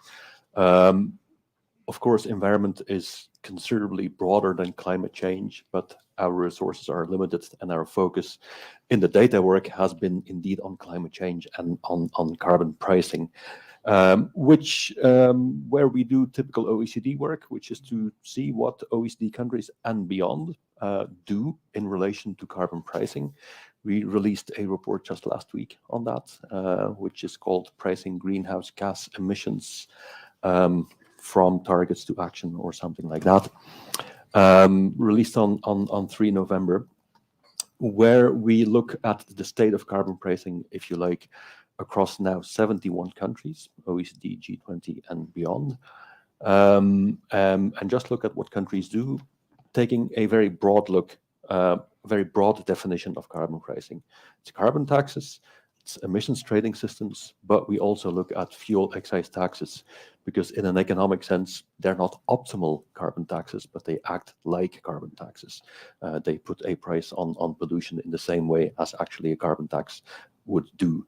So we take that broad definition and we simply ask, what are countries doing today? We look at change between 2018 and 2021. What we see is that over those 3 years, there has actually been quite a lot of change. namely in the sense that the coverage of CO2, no, the coverage of greenhouse gas emissions, I should say, by carbon price type instruments has broadened significantly. And just to make sure I get it right, in 2018, we had 32% of all greenhouse gas emissions covered by one or several types of carbon pricing. In 2021, we had 40%. So that's quite a big increase. It's actually interesting to see where that increase comes from. It's mainly from broader use of emissions trading systems. Germany, Canada, but of course also China with the national electricity ETS. So more coverage, more use of carbon pricing approaches, mainly ETSs. It's interesting to notice from a tax policy perspective, because from a tax policy perspective, ETS tends to be completely different, right? There's little interaction between ETSs and tax policy in general. It's very different for carbon taxes, and of course, even more different for fuel excise taxes, where the interaction with tax policy as a whole is much clearer. So that's the big change, more use of ETS. We also see a big change in the price levels. That also is mainly from ETSs, and that principally is the increase in the ETS price in Europe, which we see there. An important observation there for multilateral policy in general, it's been mentioned in the first session already, it's about trade, it's about tax policy. But what we see is that prices increase, carbon prices increase in those places where they were already relatively high. So those places where there is no or very low carbon pricing, not much change. Those places where there were relatively high carbon prices already, prices increase. The disparity increases, and that of course gives rise to all these tensions in relation to, you know, if Europe has a high carbon price and other places don't, we need to do something. CBAM, the CBAM discussion, that it now becomes very concrete, is practically directly related to those issues. So that's polluter pays. There is more. There is tax policy and climate change more broadly. The first session, we had reference to the Inflation Reduction Act, which is about corporate income tax, but which is also about climate policy with the very elaborate use of tax credits to stimulate green energy and green vehicles in the USA. So it's a very different approach. It uses tax, but it's actually delivering preferential tax treatment or a subsidy, if you like, through the tax system. It's kind of almost the opposite of where the focus in Europe is. So we had CBAM to say, you know, we have a high price here, now we need to do something at borders. But the new development is that now the US is starting to subsidize. They already did so, but it's at a higher level and it's more permanent. It really steps up this policy quite significantly. And that raises all these trade issues and potentially also could affect the way CBAM is going to be designed. So that these are all kinds of issues that potentially we can discuss, but trying to keep it short. And just the last remark, you know, we can use tax to create incentives by making the polluters pay or trying to support green investments. Both of these make sense, ideally in combination. The combination exists in some European countries. No carbon pricing in the US, and we shouldn't expect it anytime soon, in my opinion. So that's where we're headed. The last way in which tax policy matters is for distributional outcomes. It's been discussed in the first session. Tax policy can help shape distributional outcomes. There's a lot of discussion in relation to environmental tax about how to use the revenues from environmental taxes indeed to help shape environmental outcome, distributional outcomes, or to help shape a better, more efficient tax system. I think we'll hear more about this very soon from Femke. So that's important. I'm not going to say much more, we can discuss, but an observation there is that there's a lot of hope that revenue use from carbon pricing can help green tax more acceptable. I think hopes may be a little bit too high in the sense that Sure, we must use the revenues to increase acceptability of green taxes, but we should not expect that this in of by itself is going to make green tax reform much easier than it is at present. So I'll stop there. Thanks for the great segue there. Because indeed, Femke, you have a very detailed plan on how to shift indeed these taxes. So please. Thanks. Yeah. Yeah, indeed, for the last 13 years, we have been looking at the role of tax in achieving the SDGs and an inclusive circular economy. And we look at the green taxes in the broadest sense. So not just carbon or fossil fuels, but also water, waste. I mean, there's more than 100 different tax-based options to put a price on pollution and resource use that then can be where the revenues can be used for the benefit of a social impact. And it's a real fundamental issue that our tax systems are still fully aligned with the linear economy, with the take, make, waste economy. We put a very low tax burden on resources and pollution and a very high tax burden on labor, which constantly nudges entrepreneurs to look for ways to avoid those labor taxes and minimize labor input, even if that means using more resources and more energy because they are hardly taxed and even subsidized, right? So the 53% of tax revenues in the EU are based on labor taxes and social contributions. And just 0.2% of tax revenues in the EU are based on pollution and resources. And so that means, oh, and by the way, we're subsidizing fuels to the tune of $3.3 trillion. The G20 have been directly supporting fossil fuels since signing the Paris Climate Agreement, obviously directly undermining the goals of the Paris Climate Agreement. So the principle of polluter pays is embedded in the founding treaties of the EU, and it hasn't been implemented yet. We can talk about a little bit why that's happening. But first, maybe why is this an issue? There is no level playing field for social and inclusive and green entrepreneurs because they have to compete with products and services that do not pay for the pollution that they cause. And they don't need to go the extra mile to shift to different business models. And the circular economy is significantly more labor intensive or job intensive than linear activities because it means providing repair services with products so they last longer, maintenance, refurbishment, recycling. It's all done by people taking back products and using the materials again. And this cannot be separated from the climate crisis because about half of all carbon emissions or greenhouse gas emissions are related to materials management, so the sourcing and the use of materials. So it's not just about climate, it's about shifting our consumption patterns to suit the goals that the European Union has set in terms of circular economy, a regenerative economy by 2050, as well as a carbon neutral economy. So I always love the way Antonio Guterres has put this: tax pollution, not people.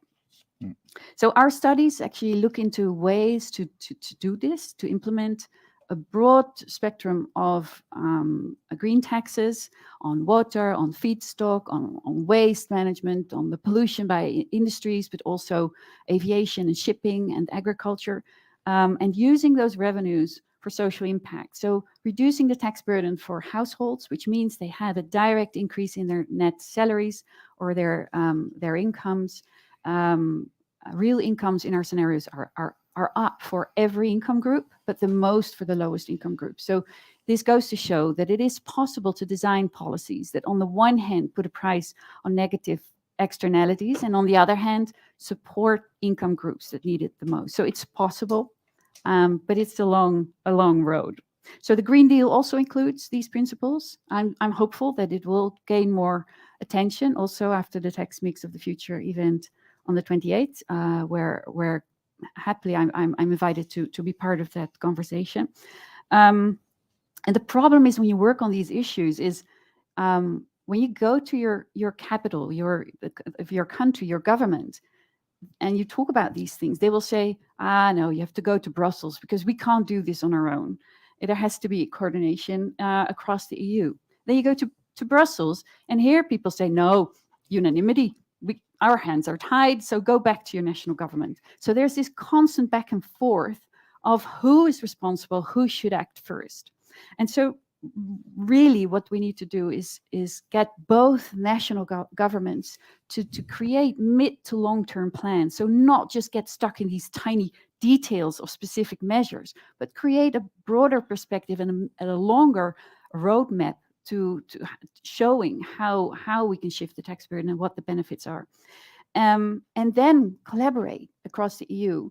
First, maybe in a coalition of countries who really take the circular economy seriously, because they have the highest interest to do this. And then try and get more proposals on the table to put minimum tax rates on more types of resource uses. For example, water, which is a huge scarce resource. Sometimes there's too much of it, and most of the time there's too little of it in a lot of areas across the EU. So maybe have a minimum tax rate on water consumption, for example, and other types of resources, but also talk about decent or social ways to use the revenues. So it's about roadmaps on a national level, EU level. It's about collaboration with member states that are willing to take steps. To help them do that, we have to make sure there's a public database, a public policy tracker, where member states can see what other member states are contemplating, what type of proposals have been on the table, even the ones that have not been made it to legislation. So now we track only those policies that are set in stone in legislation. But what's interesting is to learn from each other what is being contemplated, so we can jointly, join forces and learn from each other's experiences, and to avoid, for example, a thing like the Netherlands introducing a flight tax a while ago, which, well, people would start flying from Germany, so we abolished it again. Then Germany introduced a flight tax. We reintroduced it, and now Belgium introduced it. So this should be coordinated a lot better, also for consumers and for companies to have clarity as to the path we're taking in terms of the financial incentives in our tax system. Thanks. That's great. Tatjana, I would like to invite you to speak a little bit about the complexity as well between the international dimension and also the local dimension. And I hope, Tatjana, you can hear me and we can hear you as well. Yes, can you hear me well? Yes. Okay, so yeah, thank you very much for the invitation to speak. I will be talking to you about the project that I am leading under the umbrella of the International Center for Tax and Development about multilateralism and carbon taxation. In essence, the purpose of the project is to devise the tax of a multilateral carbon tax treaty. That brings in definitely that element of complexity. So to start with, let me address the question of why a carbon tax, which is the question that I most often hear when I talk about devising a multilateral carbon tax treaty. Well, as probably most of you already know, a carbon tax enables governments to mobilize new resources domestically, while at the same time stimulating the consumption of less carbon-intensive products. And that leads to an overall environmental gain in society. And that is because the carbon tax acts by imposing a preemptive price on emissions that a carbon-rich product is likely to generate because of its combustion. So under the proposed multilateral carbon tax treaty, the default rule is in fact for the tax to be applied at the upstream level, meaning on a fossil fuel, a fossil mineral ore at the time of extraction, or at import level in the case of resource poor economies. And that would allow a country to tax the full carbon emission potential of the mineral ore.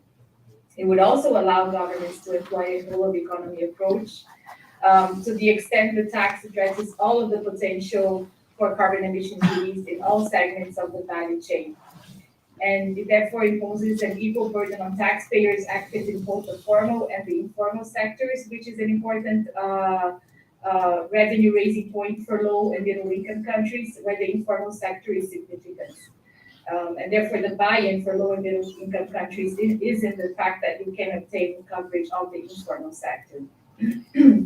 The The multilateral carbon tax treaty also allows countries to employ secondary or tertiary tax allocations by imposing a carbon tax at the mid or downstream levels of the value chain, provided the first right to tax has not yet been exercised by the country of origin.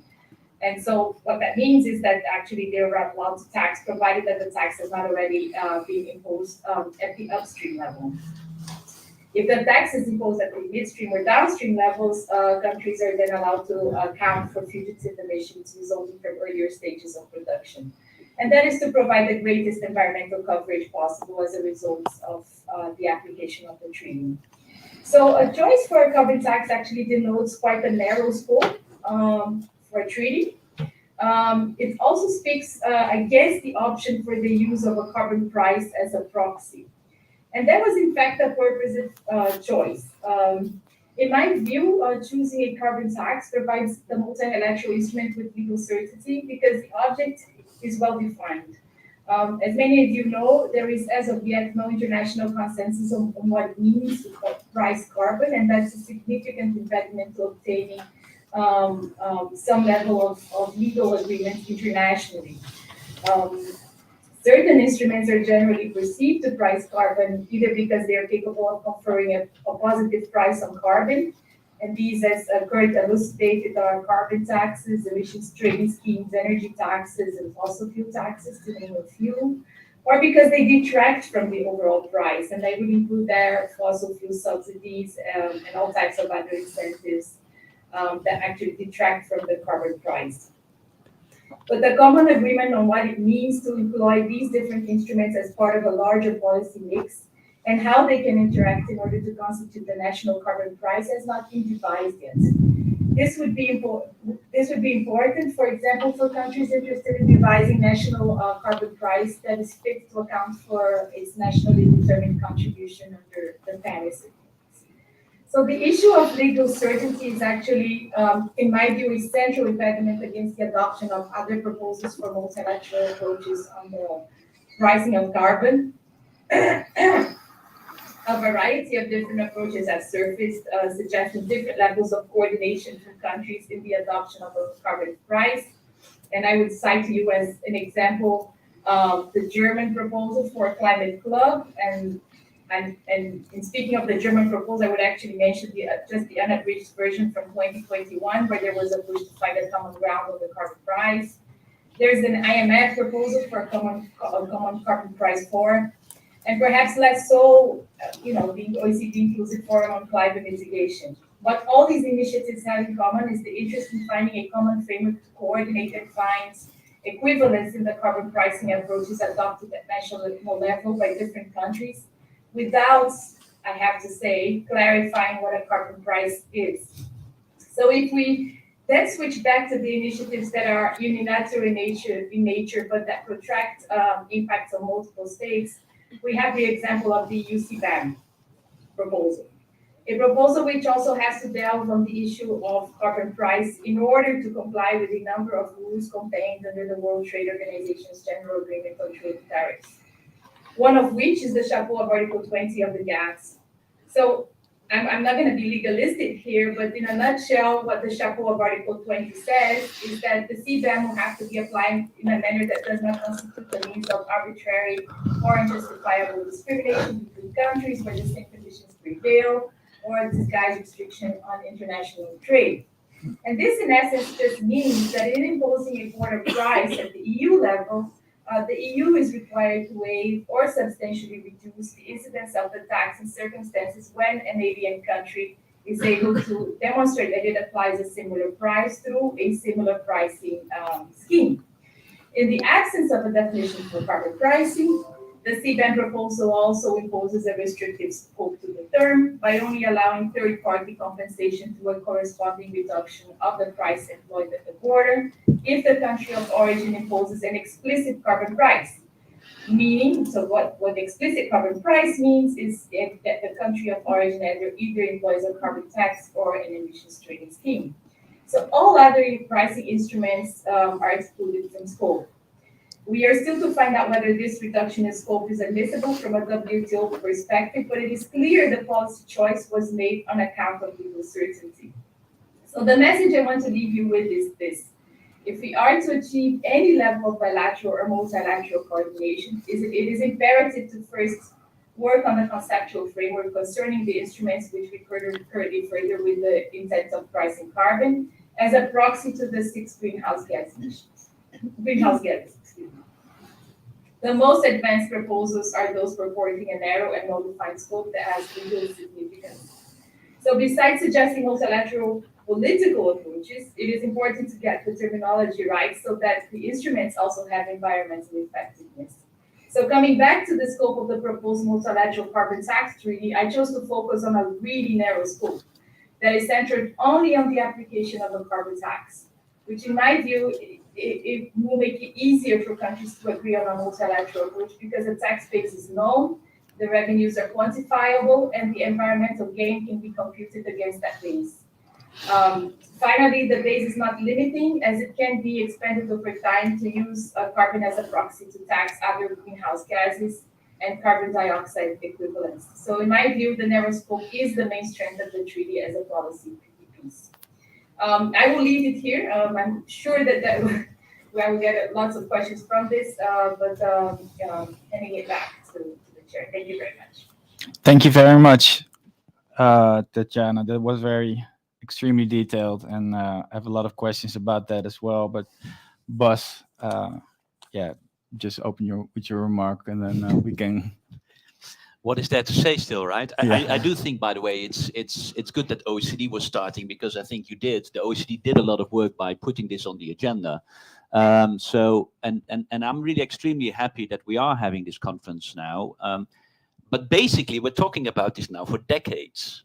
And I think the biggest shock still is if you look at the numbers, we are still not improving the situation. Just look at Eurostat, even in Europe, and I very much agree with you, Kurt, that indeed you see the differences in the world, and I would say indeed they are getting bigger. But even in Europe, also in Europe, you see that environmental taxation, if you look at Eurostat between 2016 and 20, went steadily down, whereas taxation on labor slightly went up even.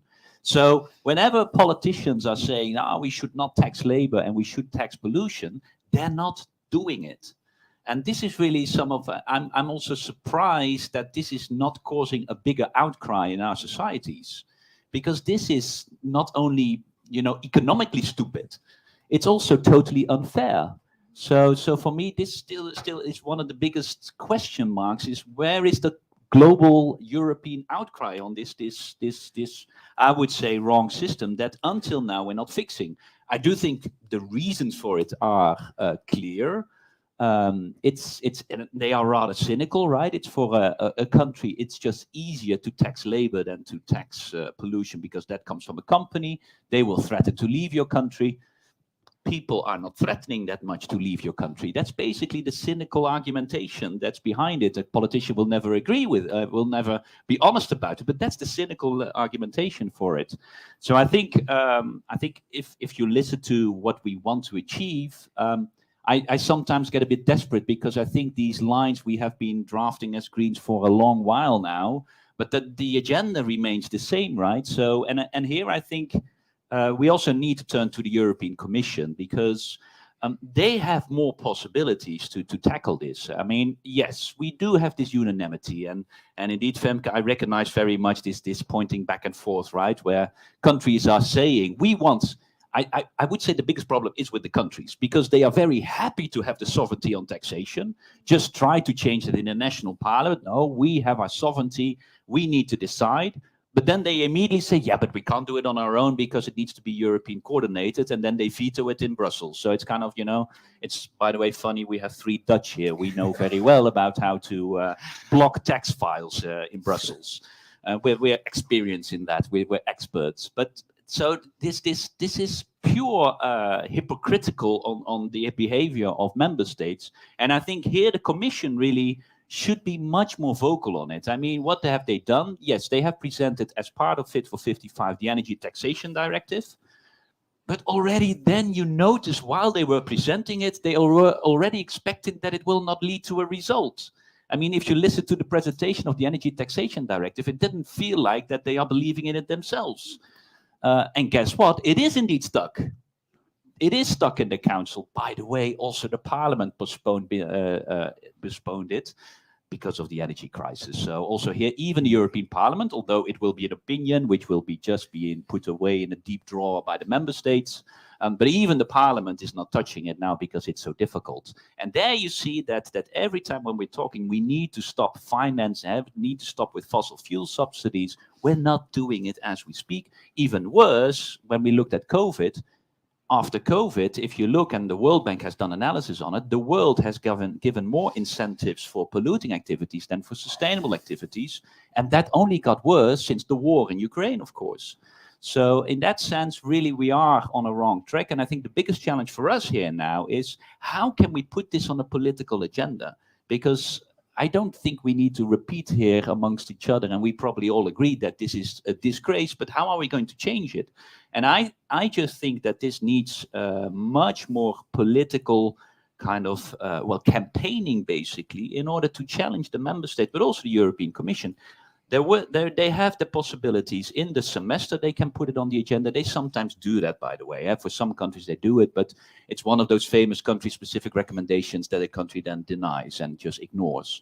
But it's also, for example, we have now in the 8th Environmental Action Programme an assignment for the Commission that they need to phase out environmentally harmful subsidy, which is in line with the 1.5 degrees.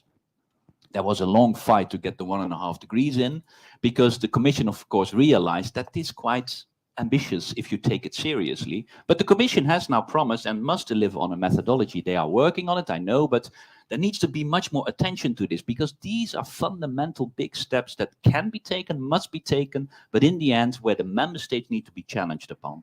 And then on the last point that Tatjana also made on international cooperation, yeah, I do think if we talk about environmental harmful subsidies, it's important to go beyond climate. And this is also what Femke said, and I very much agree. We are sometimes too much only talking about carbon pollution, but looking at water use, there's looking at pesticide use. There's a lot of environmental harmful taxation that needs to be put in place. But if you look at a global setting, then probably let's start at least with a minimum price for carbon. And then, yes, Tatjana, we need to agree on what are we exactly talking about. But I do think it's important to set there also really a price floor, because otherwise the differences in the world keep on increasing. And then you need to fix that with CBAM. And then, well, Tatjana already was reading out some of the lovely languages that comes out of that, which not necessarily makes you much happier. So maybe as a starter for that. Oh, maybe the complexity is also a reason why people do not get angry about it. Like what I was wondering, though, one of your details in your study is how to shift the tax from labor to emissions and also water. You mentioned a figure, which is quite high. I think it's 526 billion. Could you go into the details a little bit, like what kind of tax shifts that would entail, and what would be the gains actually also for the society? Yeah. Okay, maybe start at the beginning. When I started the XX project, we knew we had to engage with the main experts in this field, because as a small foundation, there's only so much you can do. So what we did was we invited each of the big 4 tax firms, Deloitte, EY, KPMG, and PwC, to join a working group to collaborate and to advise us on how the tax burden can actually shift away from labor and onto resources. So we got them all at a single table, which was really special, because these are competitors, right? And so they're not used to work together, but they were prepared to provide their knowledge to this big societal issue of aligning taxes with the goals that we've set. And over the years, we've published a range of reports, but what we've always done is we've tried to create scenarios that don't just focus on 1 or 2 measures that people can focus on, but on the broader perspective, but also to enable an analysis of a bigger reduction in labor taxes and social contributions and a bigger support to low-income groups, as well as more support for businesses to hire more people, to innovate and to apply circular innovation. And so this is where that big number comes from. We basically gave the group the assignment to come up with a big number to shift the tax burden, in order to be able to model, by Cambridge Econometrics modeled the impact of these scenarios, to demonstrate its positive effects. And of course, we will never reach that type of shift within a few years' time, but we wanted to paint a more alluring perspective, both for governments, but also for people and for businesses. And that works, because then you see that there's a significant improvement of both the economy, of there's many more jobs, 6 million more jobs in 5 years' time. There's a major reduction in carbon emissions, and also a major reduction in import dependency, saving 56 billion on our energy import bill in the scenario over 5 years.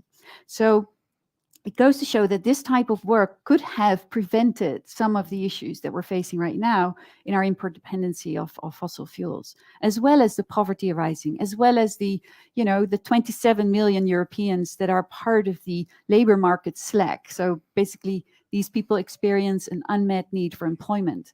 So both on the social and on the environmental side, it can be a solution, but it's an integrated solution. So I think the key is that, yes, we have been talking about this for decades. I mean, it is quite disheartening, really. But I do see some silver linings. What gives me hope is that there is some kind of tipping point coming in terms of businesses and business leaders realizing that there is, no business as usual in a 1.5 degree scenario, and that every single business in every single sector is looking for ways to reduce their footprint, and to be prepared for this carbon neutral future. The thing is, IKEA shifting to refurbished products, Unilever investing to get rid of plastics, for example. But there's numerous examples that we also mention in our reports.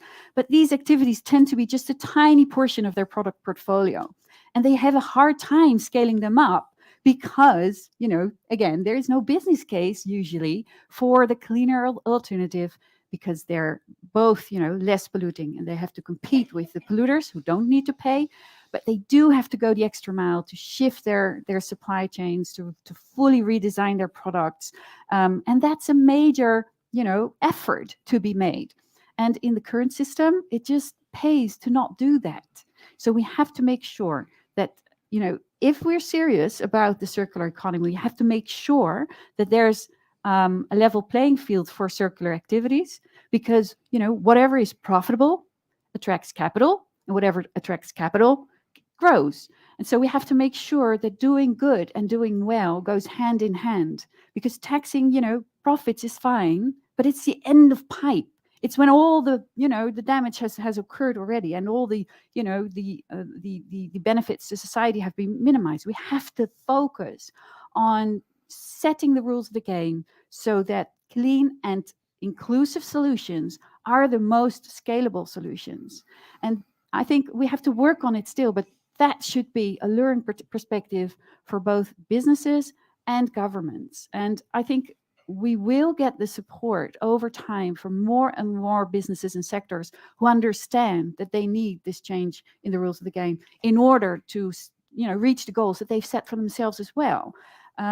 So for me, that's hopeful. And of course, we invite, entrepreneurs and business leaders to join this quest as well, and to join, providing examples as to how the tax system influences their decision making. Actually, Tatjana wrote about an example a while ago, I think, Tatjana, about that codfish being fished off the Scottish coast. It's cheaper to ship it to China to be filleted and then shipped back to be sold in Scotland, rather to have that fish filleted in Scotland. And it's like these types of mad examples that we have to put forward a lot more, and learn from the business community as to what ridiculous choices they have to make. And of course, there's a lot. There's a minimum, and there's they have to do the right thing. But it's very hard if the costs are so much higher for doing the right thing. And so, that should be part of the story, to get businesses on board and then governments as well. So, Koert, do you see a sort of a tipping point as well, thinking about like carbon pricing and carbon taxing? Is there more of a sense that it has to be done now, because you were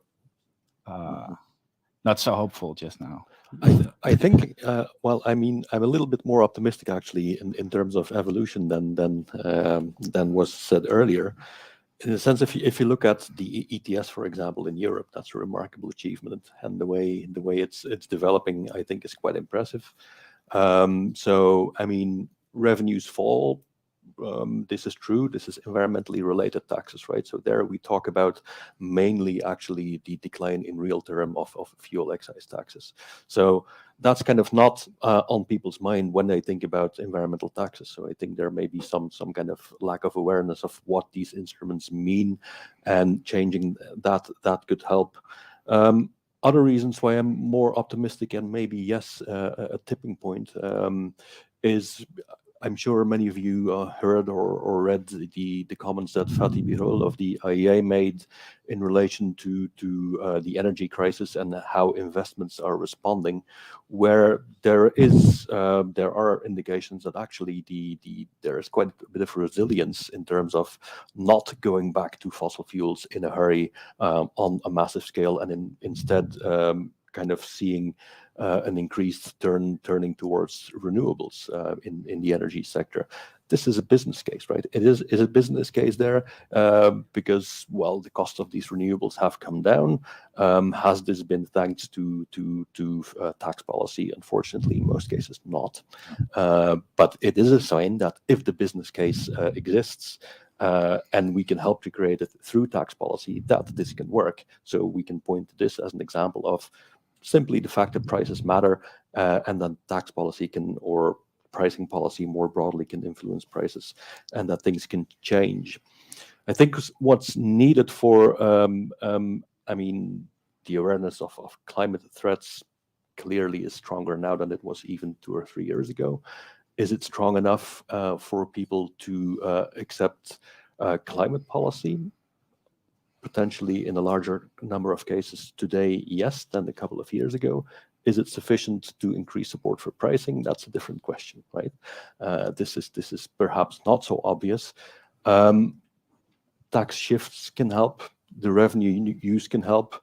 I think what's important is providing people with alternatives, because if carbon prices are perceived as, this is something that I can really not respond to in the short run, then it will be perceived as just a tax, and then we know from experience what will happen, and this will happen again. So we need to provide these alternatives, access to public transport, access to electric vehicles, even if that's not 100% green, but we cannot expect a full shift away from cars in even the near term, I think. So I think the policy package is really important there for acceptance on let's say, the household level. At the business level, well, all depends on whether the business case exists or not. There was some support that I heard for a carbon price floor multilaterally. I think no one would be against that, but the question is whether at this point it's a goal that seems within reach. And I simply report from G7, G20 discussions that have been listening to, that it seems not in reach at this point. There is not that kind of support for pricing solutions within all G7 members, even less so within all G20 members. So the question is a little bit then, how do you try to make progress pragmatically? This is a question about what does a carbon price mean? Is it carbon taxes and emissions trading systems? Should we extend it to fuel excises as well? There, I mean, on the basis of the economics, the case is clear. But actually, the discussion goes beyond pricing instruments, right? The question is being raised. We, as non-EU country, we have a stringent climate policy, but we don't use pricing instruments because for us, these are just not feasible politically.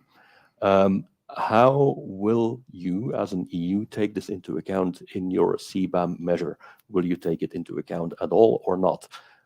That's a discussion which is developing. The CBAM proposal as it stands, we've heard it. It says we will only take into account directly, at least, your pricing measures if they are carbon taxes or emissions trading systems. That's a pretty solid reasoning if you look at compliance costs. Firms' compliance costs, if you have a carbon price, there is a price on residual emissions.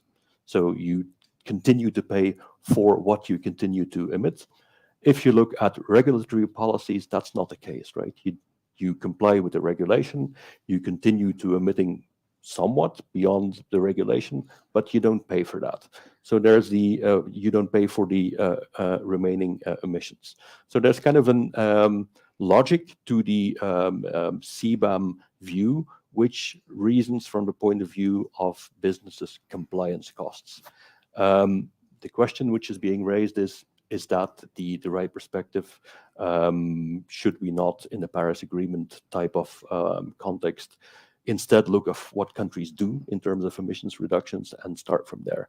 So these are, at this point, competing approaches, and you see that carbon content regulations or carbon content agreements also start to be put forward as alternative solutions to CBAM.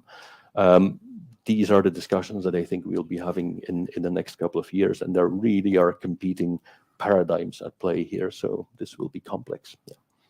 Tatjana, what's your view on this political reluctance to set like a general carbon price for, like, what could you go into the practicalities of how you see this developing in the future for me a little bit? Yeah, I think the discussion about the adoption of a carbon price floor is actually the story of details, and I'm not sure there's that expression right. But there is the story about the need to generate new revenue resources in order to finance the just transition. And there is the story about actually addressing the environmental harm and really trying to obtain a positive environmental effect from the application of these different instruments. So what do you say, is my question, to a country that is relatively green and with a relatively low level of emission, such as most African countries are, when they question you why they should implement a general reform to their tax system, when in fact they are not the ones that are most responsible for historically, because there's always the historical argument that comes to play for the generation of the emissions, and even currently, because they are still not the most polluting entities across the world. So I think that is when you see the tail of the revenue generation potential of these taxes coming through, especially because we are obviously coming out of this scenario of recession generated by the COVID crisis, and also that has been accumulated with the current energy crisis resulting from the Russian war in Ukraine. So you have there, in dealing with the climate issue, you have several issues that come to play when you're speaking to different players in the global scene. And that will actually feed back into how you approach these different carbon pricing policies, because for many of those countries, all they want is to be able to fulfill their international agreements. And that means fulfilling the goals that they subjected themselves to under the Paris Agreement. And therefore fulfilling the nationally determined contributions that they have assigned for themselves, either individually or with the assistance of the international community. So at the end of the day, what you have to, I know these are several disparate issues that we try to put into silos and talk about them individually. The CBAM as an instrument of exporting the EU's heightened levels of environmental protection to third states, by telling third states, if you do not assign to the same standards as we have, meaning adopting an explicit carbon pricing instrument, which in its essence is a carbon tax or an emissions trading scheme, we will tax it for you. And you know, put it back into perspective and tell countries it's not just about allocating the sovereign right to tax between states. We are actually assisting you in devising rules that will actually speak on a common ground to everyone that is involved in the climate crisis, which is actually a global crisis, and in fact then stimulate countries to employ their own pricing instruments in order to meet the goals that they have set for themselves internationally. So I think there are several elements to that story. It means that we have to work together, not just at EU level, but also bearing into account all of the other players internationally. Because if the EU does not pay attention to international players, what will happen is, in fact, the main issue that the CPEP aims to avoid, which is really the flight of capital or relocation of industries to foreign states, and as a result of the lack of a carbon price adopted internationally. And so what you have to do is really make sure that the whole world progresses equitably and together towards a common ground in terms of environmental protection. So I only have 5 minutes left, so I want to ask Bas one question. I was really hoping we could discuss the windfall tax a little bit because, as I said in my opening words, was that the amount of profit that's currently being made by a couple of companies is amazing. Like it's 200 billion now. Like, what do you think is the most effective way for countries or the EU to get a proportion of that back and spend it to help, you know, vulnerable households, for example? Because current efforts now are like really a fraction, only 2 billion maybe on the European level. Well, I'm not sure I will give you a clear-cut answer there, unfortunately. Maybe just on whether you're optimistic or not. I mean, I do see the silver linings as well, of course, but I don't see a major shift in action. I mean, I see a major shift in words, but I don't see it in action yet. That's the indeed. You mentioned the big example is ETS, but what do we have beyond ETS? It's a rather empty sphere after ETS, and I think that's one of those issues we're having now. Thanks to the discussion we are having with these huge profits, there is now finally a proposal on the table. So again, you can say this will always be the case. It's half full of half empty. Half full, you can say, well, at least there is a proposal now on the table that was even agreed by the council. Now, indeed, you're absolutely right. The way they are now implementing it, plus it was also very clear, it's a one-time off, right? I mean, that was what the heads of state made very clear. We do that one time. And it was a big fight that maybe we can do it 2 times, and that's open now. But at least it's a one-time thing that has been agreed, but that shows that it's possible. And I think this is the most important part, is that until now, governments are too often saying it's not possible. And we can't do this. We need to do that at the European level. If it's at the European level, it's difficult to implement, etc. I do think that now we can use this lever to show, so it was possible. I mean, looking at the Dutch debate, the Dutch government was saying it was impossible to implement for a very long while. And now they agreed on it at the European level. By the way, we do have an issue of implementation in the Netherlands now, but okay, that's we have a lovely tax service. But at least the argument that you cannot do it, I think that is now a way, and that you can build upon. And I think this is now, again, putting pressure on why are we now saying that this should be a one-time off? Because the argument that companies are giving is, well, we need, of course, these profits in order to reinvest, right? That's the idea.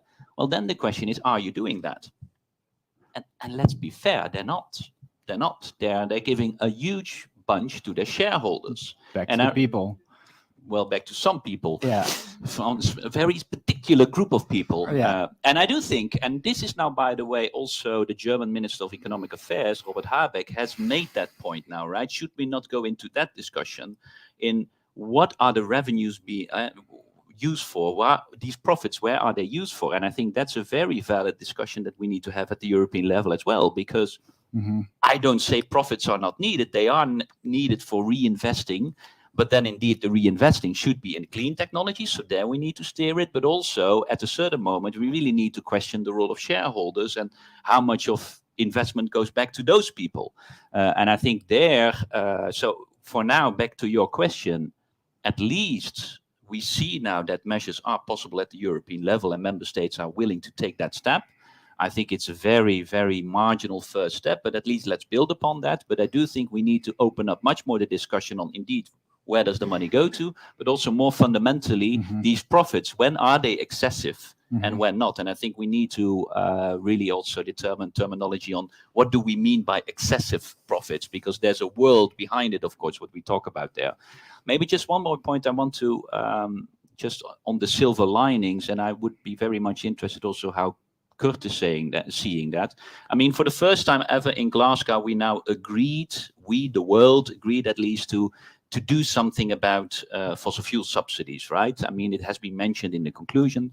But of course, the political deal was that we want to phase out inefficient fossil fuel subsidies. So I'm still struggling, but maybe you can help me here. What are efficient fossil fuel subsidies, and how do you see a silver lining in that debate? Because what I'm afraid of is that we now finally have made progress on fossil fuel subsidies, but this is opening a new debate where the world can have an excuse not to do anything, and that's where I'm afraid of that. Yes, we are moving, but we are finding new terminology just to delay again for real action, and I'm wondering how you see that.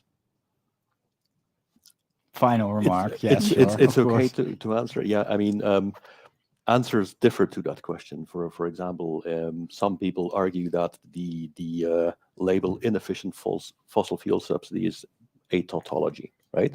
Which would mean that all fossil fuel subsidies are inefficient. Actually, I mean, I guess you could come up with some kind of theoretical case where subsidies in general are justifiable, like they are in the case of preferential tax treatment for green technology. That's the logic behind the Inflation Reduction Act, and there are good reasons there to think that there are market failures, if you want to call it that, or more generally hurdles towards investment that justify such a subsidy.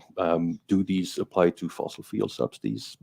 At first sight, not, because actually part of the argument is that there is something like, path dependency. So path dependency, a lot of investment has been made in fossil fuels, and therefore it's easier to continue on that path than to shift to the alternative path of non-fossil fuel technologies.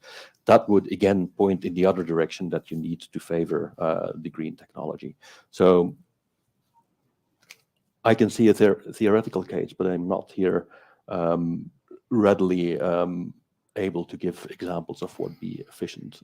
Perhaps they mean subsidies to poor income lower income groups. Like we did a study in Bangladesh looking at how the tax shift behaves there, and putting a price on carbon and reducing fossil fuels subsidies to big polluters. So it's basically putting a price on carbon again for the bulk polluters, not to the general public who might sometimes still need these subsidies to survive. So focusing on the bigger polluters and using those revenues for social impact actually grows their economy, as well as jobs, as well as, saving carbon, and have a lot of social impact. So that might be another sensitivity in the debate, who gets what and how, and you have to be sensitive to those types of national differences, but still the principles hold and they work in every type of economy. They just look different in terms of implementation. I'd probably say that I have to cut it off. I have to cut it off. Justifiable and efficient. Tatjana, I think Tatjana, final remark, and then getting really angry glances. Here the use of fossil fuel subsidies. Yeah. That in fact, what countries have been doing, and the experience we see in the grounds, especially in the global north, is that countries are coming up with their own methodologies in order to define what they mean by fossil fuel subsidies within their own national legislations in the absence of a common agreement for what they think harmful fossil fuel subsidy or just a fossil fuel subsidy should be at an international scope. Of course, if there is legislation at the level of the WTO that qualifies what a fossil fuel subsidy is, not a harmful one, but that of course is not something that is employed by many countries. And so there has been a major push internationally by the main international organizations in order, through the G20 actually, because it's a G20 approach, for countries to actually have these exercises where they look into their domestic legislation, they try to identify what they qualify as a fossil fuel subsidy, they come up with a normative perspective, and then based on this normative approach, they then disqualify those subsidies and exclude them from national legislation. There has a very recent example from the Netherlands, since you were all three but also we have examples coming from France and from Germany. And there are several reports actually in the G20 website where you can see how countries have fared against their fossil fuel subsidies, and that has led actually countries to then adopt national measures. Great. Thank you very much, everybody. And sorry for being late. I'll get off to the stage now. Thank you.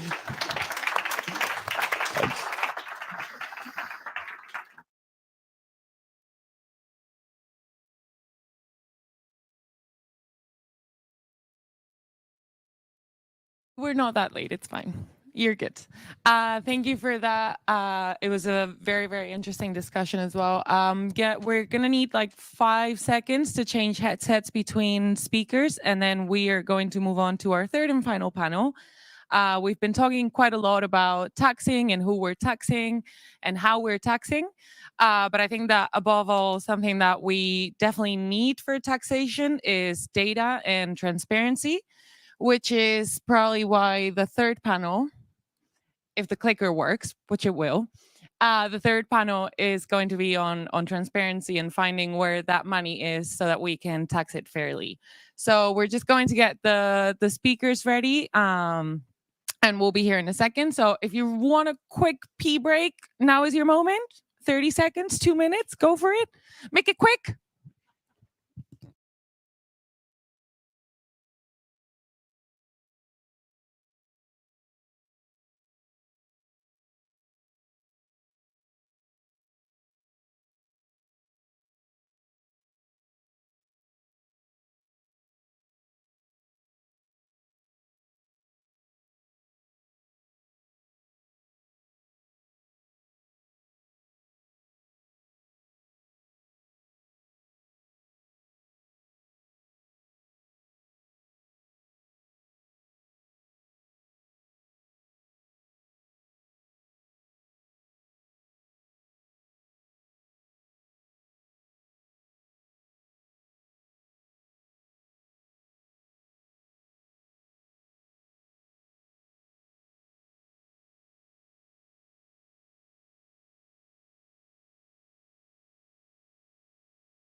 do. You do.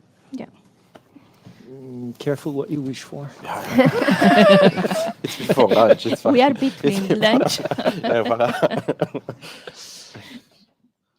We're the last panel before lunch. Yeah. Okay. They're all gonna go. That was my introduction. So. Okay. Sorry. Claude. They didn't hear me. So That's we're the okay. obstacle. Ça va? T'as fait les allers-retours combien de fois aujourd'hui? D'accord, moi ici. T'as fait les allers-retours combien de fois? So, good morning. Thanks for staying until the end. My name is Diego Velasquez. I'm a journalist and correspondent for the Luxemburger Wort in Brussels, which is the main Luxembourgish daily, which I guess automatically makes me an expert on taxation or non-taxation. Up to you. But I'm quite happy that we finish on a more of a philosophical debate on the topic of transparency, which is, I mean, it's based on a age-old, unresolved discussion in political philosophy between positive and negative freedom, privacy and public accountability. So I hope for a very open debate and very passionate one. And I'm also happy that we have academic firepower with us, then also from the political world, and also, can I say lobbyism? Is that fine? You want me to leave the panel now? But yeah, I have, I'll present my guest shortly and then we'll start. We have on my very left, I cannot say, it's fine, okay. On the left.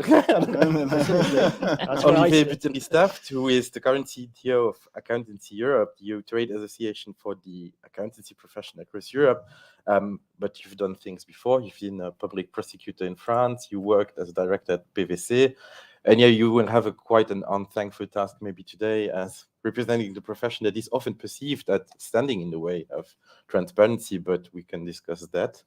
We're going to discuss that. Then on my left, I have Irma Mosquera Valderrama.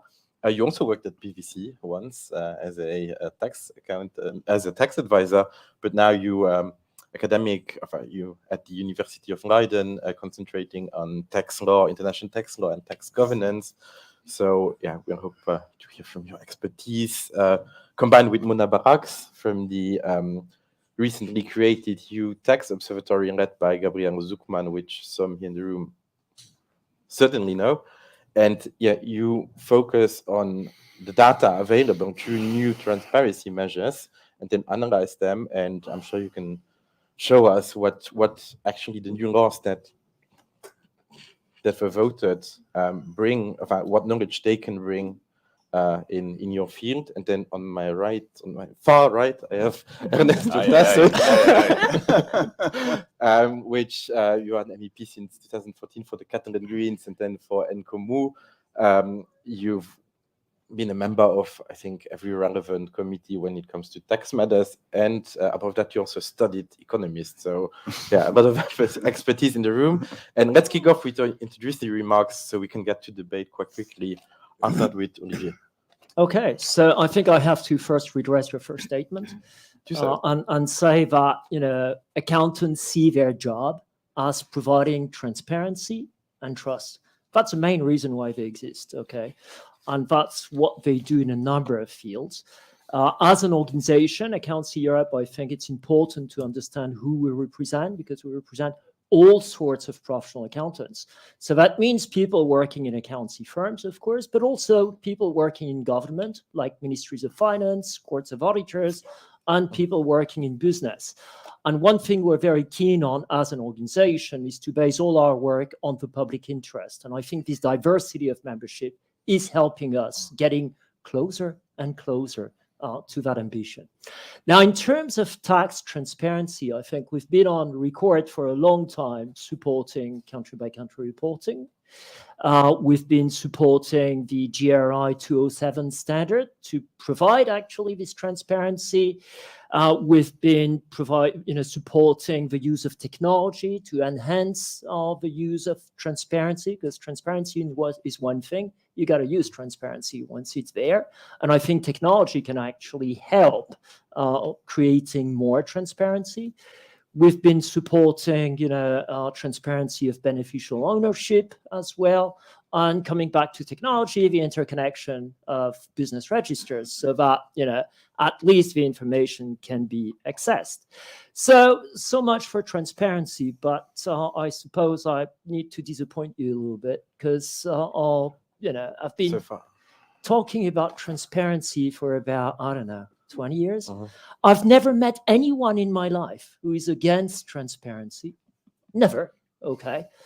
And when I look at the effect of transparency, honestly, year after year, I start having doubts, okay?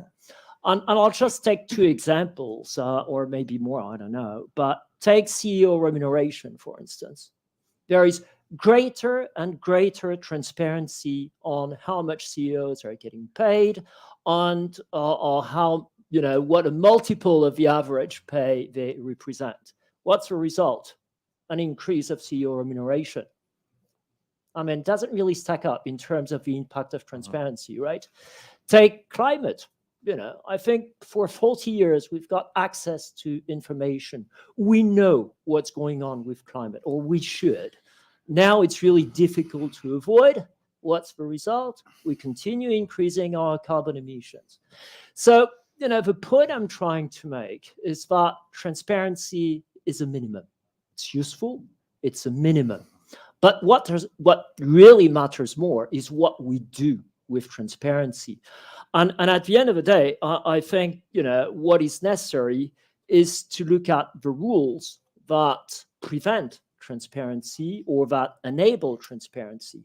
But more than that, I think it's one level down. It's looking at what rules we need to put in place so that the information is acted on. And that's, to my view, the really missing element in the equation. I mean, there is a lot of information. In comparison, there is very limited action on transparency, and that's about changing rules. So I think that would be a great transition for people who are lawmakers here, because they need to do their job as well in a way. But first, maybe Irma, have you met anyone who was against transparency once? Or No. No. Not really. I think that I would like to focus today just about the challenges of transparency, because we know that transparency is important. Everyone knows that we need transparency, but what are the challenges? And when we look at this, and in terms of full disclosure, I am a full professor of tax governance at Leiden, but I also have, since 3-4 years ago, a research project that is funded by the European Research Council on Global Tax Governance. I look at the BEPS for minimum standards, and I have also a German chair on EU tax governance. And since recently, I'm also an external expert for the United Nations Development Programme on tax and sustainable development goals. And why I say that is not only because of the transparency and the disclosure, but it's also because it is not important to look that we are asking about transparency not only from the EU, from the business, but we are also asking transparency from other countries. And it means also non-European countries. It means also developing countries. It seems like this is not going to work. So one of the things that I think that is, if we have this concept of transparency, and this concept of transparency has been used from the beginning, how we make sure that actually we are talking about transparency, but also fairness. When we look at the project of what we look at the European Commission and what the European Commission is doing right now, they are saying we are looking at a change of rulings. We heard this morning, we are looking at a change of rulings, not only for companies, but we are looking for individuals. We are also looking at the sweet deals, should we say. But what about the transparency in general? What about what it means to have fairness in terms of transparency? And some examples that I have is that the first problem that we have is that it is clear that countries need to raise revenue, not only European countries, but also non-European countries. But it is also clear that there is not a single way to say how we increase this transparency to raise revenue. So one of the examples that was mentioned and also this morning was about the wealth tax. And we were talking about the rich people. And no, sometimes we say, well, we don't know how to get the information. Actually, we do. Yeah. Because when we look at the Russians and we look at the discussion about having, then we start figuring out who has a yacht, who has a boat, big boat. And then we start looking at who has a house, where are the things? So it's not that difficult to get the information. The problem is that we don't dare to do it. And I'm not saying only about European, but I'm also saying about other rich people outside Europe. So we have this AU standard of tax good governance, and we are saying, actually, in this standard of tax good governance, we are asking developing countries, non-European countries, to go for transparency, exchange of information, BEPS, and fair taxation. But we really forget about transparency, because we say about BEPS a lot, we say about the exchange of information, we say about fair taxation, because that's also where the list of non-cooperative jurisdictions is being built. But we forget about how we can make sure that all these wealthy people, all these rich people who are from outside Europe, who have houses here, who have big boats here, and who have bank accounts, we are saying, yeah, we took away the bank secrecy, but are we really taking everything away? And how we make sure that we get this money? And I think that's one of the challenges that we have. At the same time, we say, well, we have the list of non-comparative jurisdictions, so we should do something about it. But remember, the list of non-cooperative jurisdiction also takes some issues that these countries may not be facing, may not be taken into account. We are saying we need to have a change of information, we need to take away the secrecy, the harmful tax competition, and so on.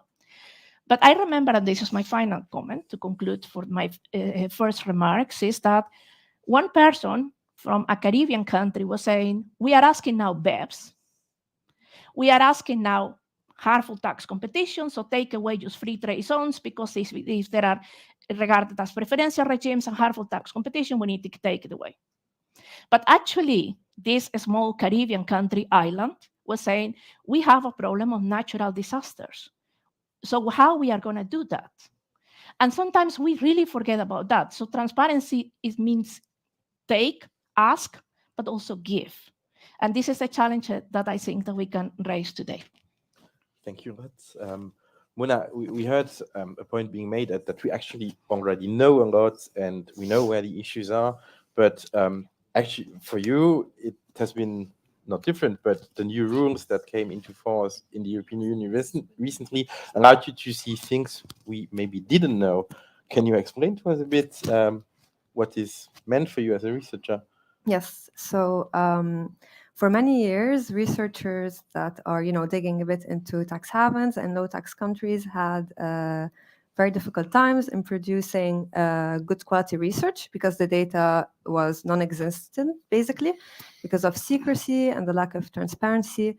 But the things started to change a bit now. So, for example, in 2013, there was a European directive, CRD4, that required the banks to start disclosing their activity on a country-by-country basis.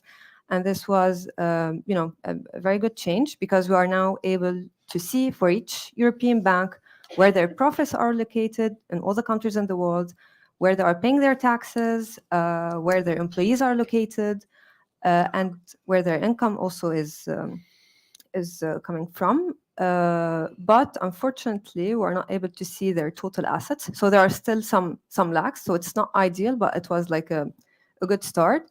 And why these data are important. So there are several ways that researchers are using these data. For example, when we look at a country, at its statutory tax rate, a country could have maybe a high statutory tax rate, but when we calculate the effective tax rate from these data, we see that no, some countries have low tax rates, even though they seem not to be, low tax countries.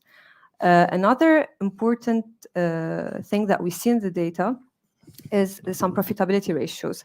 So we also compute, for example, profits per employees, profits per assets, and we can see that in some countries the profits are abnormally high, and they do not really match the real economic activity. So they do not really match the number of employees, the assets, the profits are huge.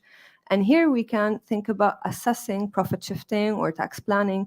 So these data are really crucial in order to assess these questions. And not even profit shifting, also when we see what multinationals, not only banks, when we see multinationals, because now with the OECD is also publishing macro CBCR, so it's less transparent because we cannot see each multinational, We can only see, for example, the multinationals of France, all aggregated together. We can see the multinationals of, countries aggregated, but it's still better than nothing. And here we can also assess some policies, for example, related to the minimum tax, because we can see multinationals, how much they are paying in each country. We can assess this tax gap with respect to the 15% minimum tax that was decided. So the country by country data that is now, I think more and more countries are taking initiative into applying the CBCR regulations. They are really helping us in discovering the low tax countries, profit shifting, and answer these questions. Thank you a lot. And Ernest, I'll give you the word with to rebound a bit on what Olivier said, which I found very interesting, that transparency for transparency's sake alone is maybe not enough, but the Greens have always campaigned for transparency. To put it, it was always a political priority in many different domains. Why is transparency as such already such an important thing to fight for? Well, thank you. Well, thanks so much, Diego. And I'll try to make the case why I think that the transparency is actually a driving force of tax justice. I actually think it does. And the main reason is that tax evasion and tax avoidance need secrecy in a way. It doesn't mean that by making it public, you will end all the phenomena linked to illusion. That is not the case. But actually, the system functions fundamentally through secrecy at different levels. At the level of the activities of the companies, I mean, the illusion structures of the companies are kept very much in secret. And that's why when in the last legislature, what we as Greens disclosed some of the big multinational illusion schemes, we managed to create a lot of public debate, because this is not often talked with public opinion. But it's not only secrecy at the level of the illusion schemes, for instance, it's also secrecy in how decisions are taken at the institutional level. Also, their secrecy is extremely relevant. I mean, take for instance the Code of Conduct Group, that is a kind of coordinating body among tax administrations. All the decisions taken there are secret. Member states hide information one to another. For instance, it would be very complicated for a tax administration, like for instance, take Luxembourg, they know very well, to have been developed in the past years, all those rulings with multinationals, if the other member states would have been aware of what was going on. So that was fundamentally working through secrecy.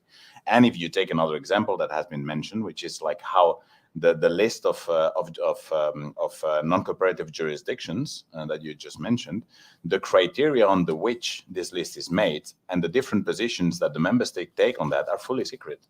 And it would be very difficult for a certain member state to justify in the public why they decide not to put that certain jurisdiction in the list. So all the system is basically fundamentally works through secrecy. And that's why, Diego, I mean, every time that in the parliament we push for disclosure of information, namely CBCR, that, as many of you know, was blocked for many, many years because many economic actors feared that what would happen with the disclosure of that information. And of course, we can discuss about the results. And I know that there are mixed opinions about the final deal. But we know that the resistance that we had there, and also the reform of the Code of Conduct, I mean, everything that the Parliament asked in terms of tax disclosure meets lots of resistances. So what I do think actually that transparency brings change on that. Yeah, that's a question I wanted to ask, exactly that one, transparency as a driver of tax justice, to my two academics on my left and right. Have the new rules, which have been coming, I mean, in the last decades, led to more tax justice? Very easy. I mean, I think it's still developing. So for the CBCR specifically, okay, in 2013, we started with the banks that were only required to do so. Then we moved with the OECD in 2016 also on a macro level. The data were publicly available in both. Then there are also the tax authorities who have micro CBCR data, but it's privately, so we cannot really see what the multinationals are doing. It's private data that could be requested.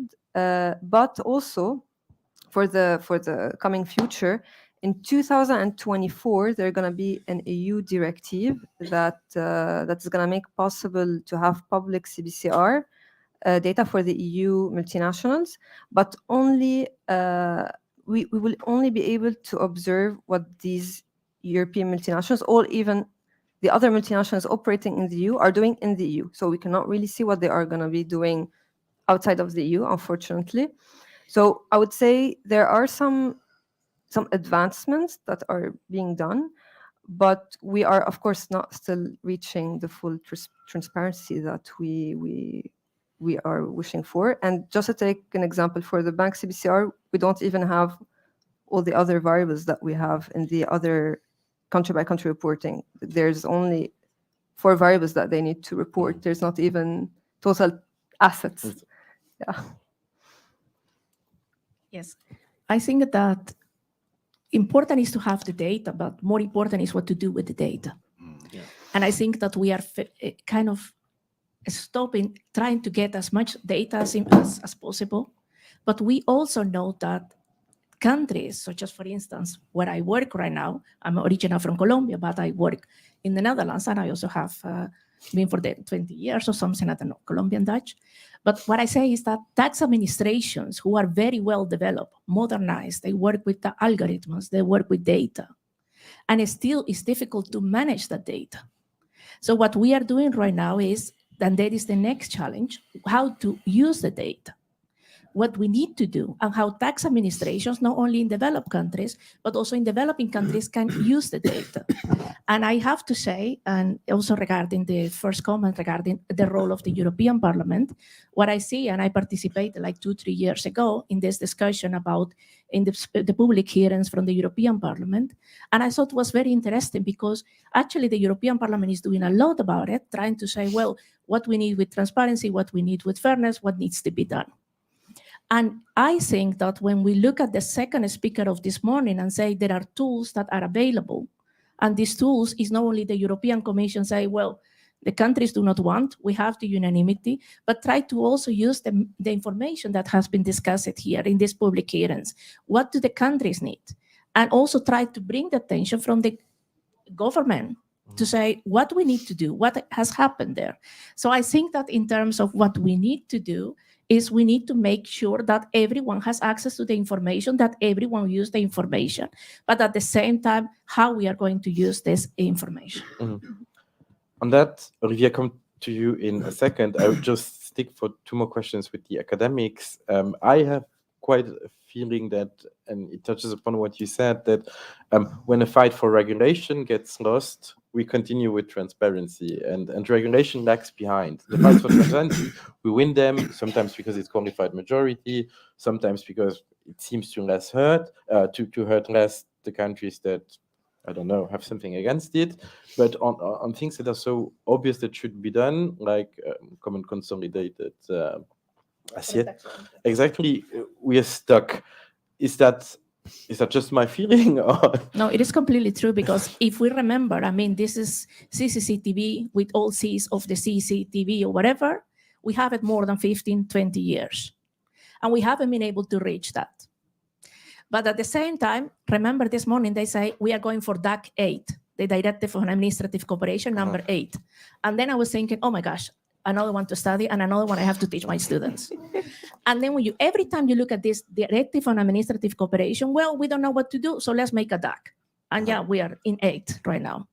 But when we also look at, for instance, trying to get, for instance, this ATAD, Anti-Tax Avoidance Directive, we have the 1 and 2, and we were trying to have the Anshel Directive proposal. When you look at that proposal, and I work on that proposal, looking at that is so complicated that it's like BEPS and Pillar 2 and Pillar 1 together, and you barely can understand what the directive says. Why? Because sometimes these political changes is also reflected in the directive. So the question is, and what you are rightly saying is, why we don't focus on what we really need? This is harmonization of the tax base.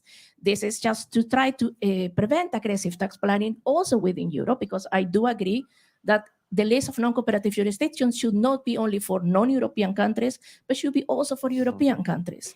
And let's also try to focus and make sure that the tax administrations in Europe, but also outside of Europe, can also use the information that we are providing. And yeah, I'll keep my academic question for later and let Olivier react, because that's interesting. Yeah, on the CCTB, for example, actually it should make accountants' life easier.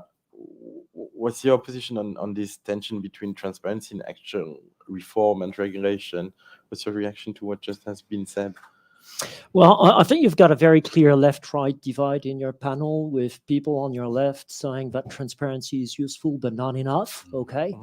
That the CCC freezes, I think, TB. It has changed name, by the way. Something I had been working when I was still a young man, I think, should also obviously be useful, okay? It's a fantastic simplification for business, especially for SMEs, okay? So it's common sense almost. It should help. However, it doesn't, okay? Because the political debate is totally stalled. And sometimes I do have the feeling that more than interest, to stall things, they are beliefs. And I think one thing, the point I was trying to make in the beginning is that I very often have the feeling that we are defaulting on transparency. It is essential, but it is only a kind of primary building block. And in many debates, not only tax, look at, corporate sustainability reporting, for instance. It seems that policymakers, don't have the courage of doing what needs to be done and are just defaulting on creating transparency. And somewhere behind that is the belief that markets will do their magic. Now, if you look at the magic that markets have done in the past 200 years, it's leading to a catastrophe right now, okay? So I think there is a real risk that we spend too much time, defaulting on transparency and not actually taking the rules that need to be taken. And that's really the downstream bit, I would say, which is difficult. But why is it difficult? I think largely because we are all working on a set of beliefs. And maybe we should also, start thinking about what it is that we need to change upstream. And, I studied tax. I had one course on tax many, many years ago. And I remember I was absolutely mesmerized because the guy who was teaching was the tax director of a large publicly owned company in France. I will not name the company. Great man. And the only thing he was teaching was how to get around tax. And I thought that was quite fascinating because he was owned by the state and he was trying to cheat his owner. And that's the only thing we were taught. So the old system of beliefs and values, I think, has to change, because otherwise, in the parliament, you will not be able to adopt the rules that you want to adopt, because people are working on a set of assumptions and beliefs that today are totally antiquated and do not work. Perfect. But then how you change that? Because I don't want education. But I don't want to speak for your profession in general, but for your members in Luxembourg, maybe, who still believe that if we change the set of rules, they won't have a job tomorrow. Which is not true. And we at Accounts Europe, you mentioned the word lobbyist, I think, in the beginning. I was on the verge of leaving the panel, right? But because the way we see our role at Accounts Europe is basically a sort of two-way lobbying. So yes, we are the voice of the profession toward the institution, but I think we're also, and that's what we aspire to be, the voice of stakeholders and policymakers toward the profession. And I think we can really pride ourselves at Accounts Europe for having stimulated a debate within the profession on how the world is changing and what it means for the profession, how the beliefs and values and practices that we held for eternal only 10 years ago are now gone. And we have to change and adapt. And honestly, I think as in all sectors, you have corrupted policemen, I've met a few actually as a prosecutor, you've got corrupted MEPs, you've got corruption everywhere. and in the profession, not everybody, is doing yet the right thing.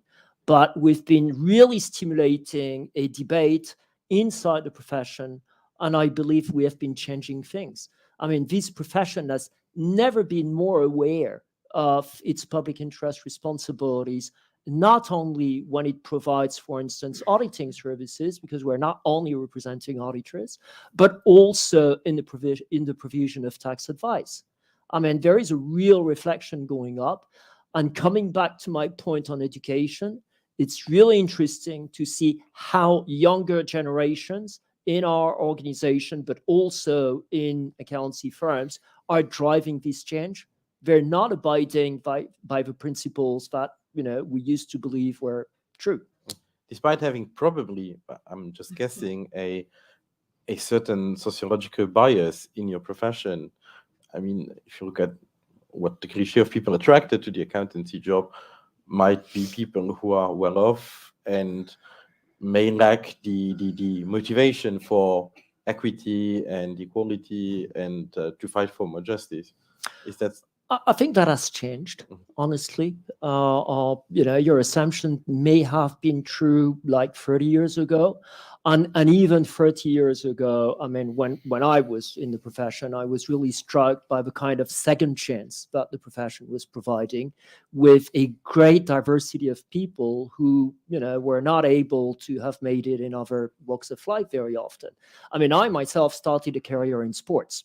And when I wanted to get what people call a decent job, I couldn't. It was very difficult because in France, I didn't have the standard profile.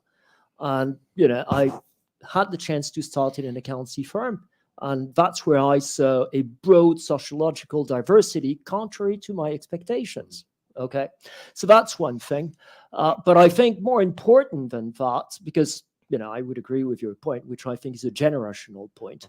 I mean, youngsters today are are mostly attracted to the profession if it gives them an opportunity to do good.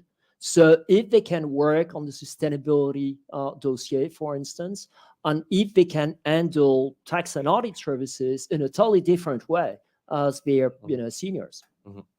Thank you, Ernest. We spoke a lot about the regulator. Now let the regulator speak on this dichotomy between the fight for more transparency and the lack of reform on a more structural basis. What are the resistances you feel the most when negotiating with council, when meeting pressure groups, when talking to governments? I mean, what is your experience that stands in the way of actually getting to the reforms we are talking about, and which we all agree would make some sense? No, look, I think that, well, I would agree that transparency cannot be a goal in itself. I mean, just transparency will not solve everything. But I still want to make the case that transparency is a driver for reform. We have to be aware that we are meeting huge resistances with huge economic interests behind. This is something that in the political process you don't change from one day to another. And the only way of, I would say, putting the political balance in our favor is to create public discussion about what is going on in tax. This is clear. And let me put you an example, because we've been talking about initiatives that some of them are blocked in council, like CCTB and some others. But the last commission on the Commission of Moscovici would not have presented all the initiatives that it presented on taxation without the LuxLeaks scandal at the beginning of the legislature that created a huge political debate around it. It would not have happened. Then again, we can say this is not the end of the story, because CTB is blocked in council, because we still have a list of non-comparative jurisdiction that is not properly done. But there have been progress. And that, or at least on the side of what the Commission has been presenting in the last years, and this has been mainly due to the public debate around it. And for instance, if you take the data that we have now for banks in CRD4, and that we will probably have on with CBCR, I think those data are used then for civil society that campaign on it, and it creates a political momentum. Without that political momentum, the incentives for somebody who is being pressured on a daily basis for big multinationals and the financial center on doing nothing, it's very difficult to control. So voila, I think this is where transparency has its important role. I have a question on exactly that momentum, and because you as a politician talk to voters, so to normal people, and I didn't think like that 10 years ago, but now I start having the impression that on the topic of transparency, actually, except a bubble of people who are interested in it, it's not a topic out there. Would you prove me wrong? I would argue that it is not entirely true. If I can, let me put you a general example. I will take my country in Spain. I mean, as you know, as members of the European Parliament, it's not sometimes very easy to communicate what we do in our constituencies. It's very bubble. I'm sorry. You know that. But you know, we live. Brussels is a kind of a bubble, and sometimes it's very difficult to bring your debates. I don't know. Tomorrow the Commission will present the reform of the fiscal rules. I mean, it's not evident that I will manage to create in Barcelona a whole discussion around it. With taxation, I really managed to do it. It rings a bell. It really brings a bell, and people follow that. And taxation is really a topic that people are interested. So I'm not that sure. So with taxation is really an issue where we manage to go beyond the Brussels bubble. Really, I'm pretty much convinced about it. Well, you want to react? No, I agree with that, but I think the debate is actually on the unfairness, the bias, of the tax system, not on transparency per se. It's on the outcome of transparency. So we need the enabler to create the debate. Fully agree. Let's make a point, because I exactly wanted to ask you this, Muna. Now you prove I was wrong. What is a scandal? What is it? How is it? Do you have an example of something that isn't as transparent as it should be, and it's actually shocking?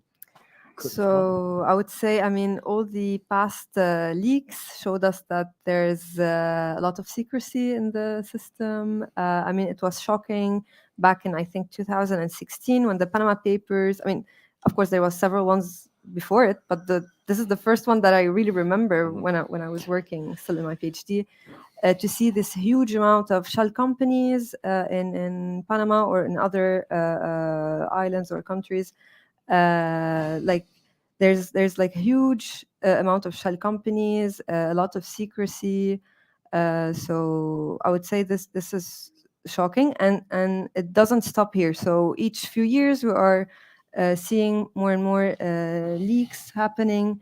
And it's good and bad. It's bad because we see that there's secrecy. It's good because there's hope that things changes. We can understand from the status of what's happening to improve.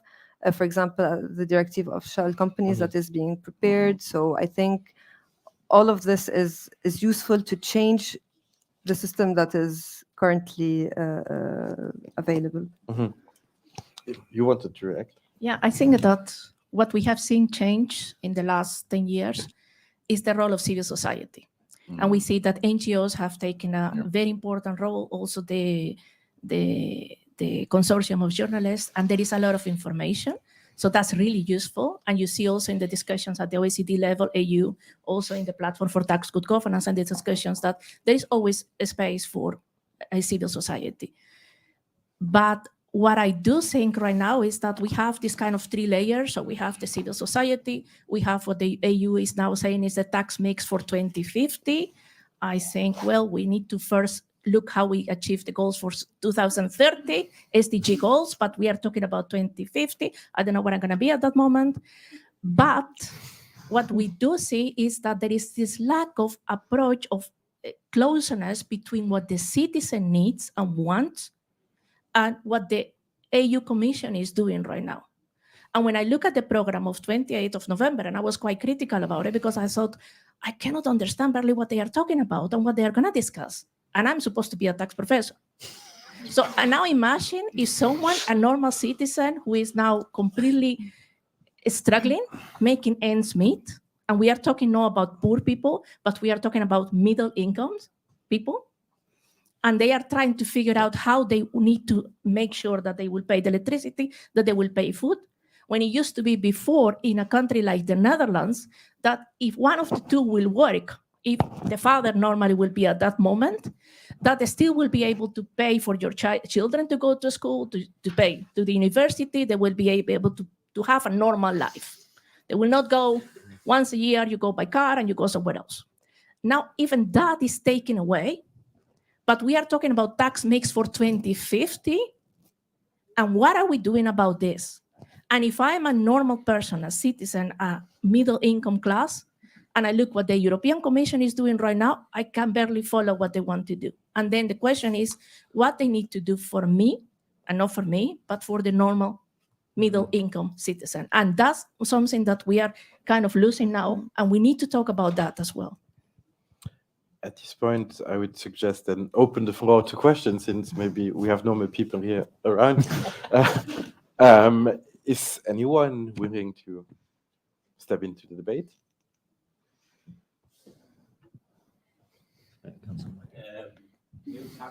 From Green Left in Denmark. One question on the wealth tax issue that's been raised in the morning. Lack of transparency and profit shifting and asset shifting has been used as an argument against wealth taxing.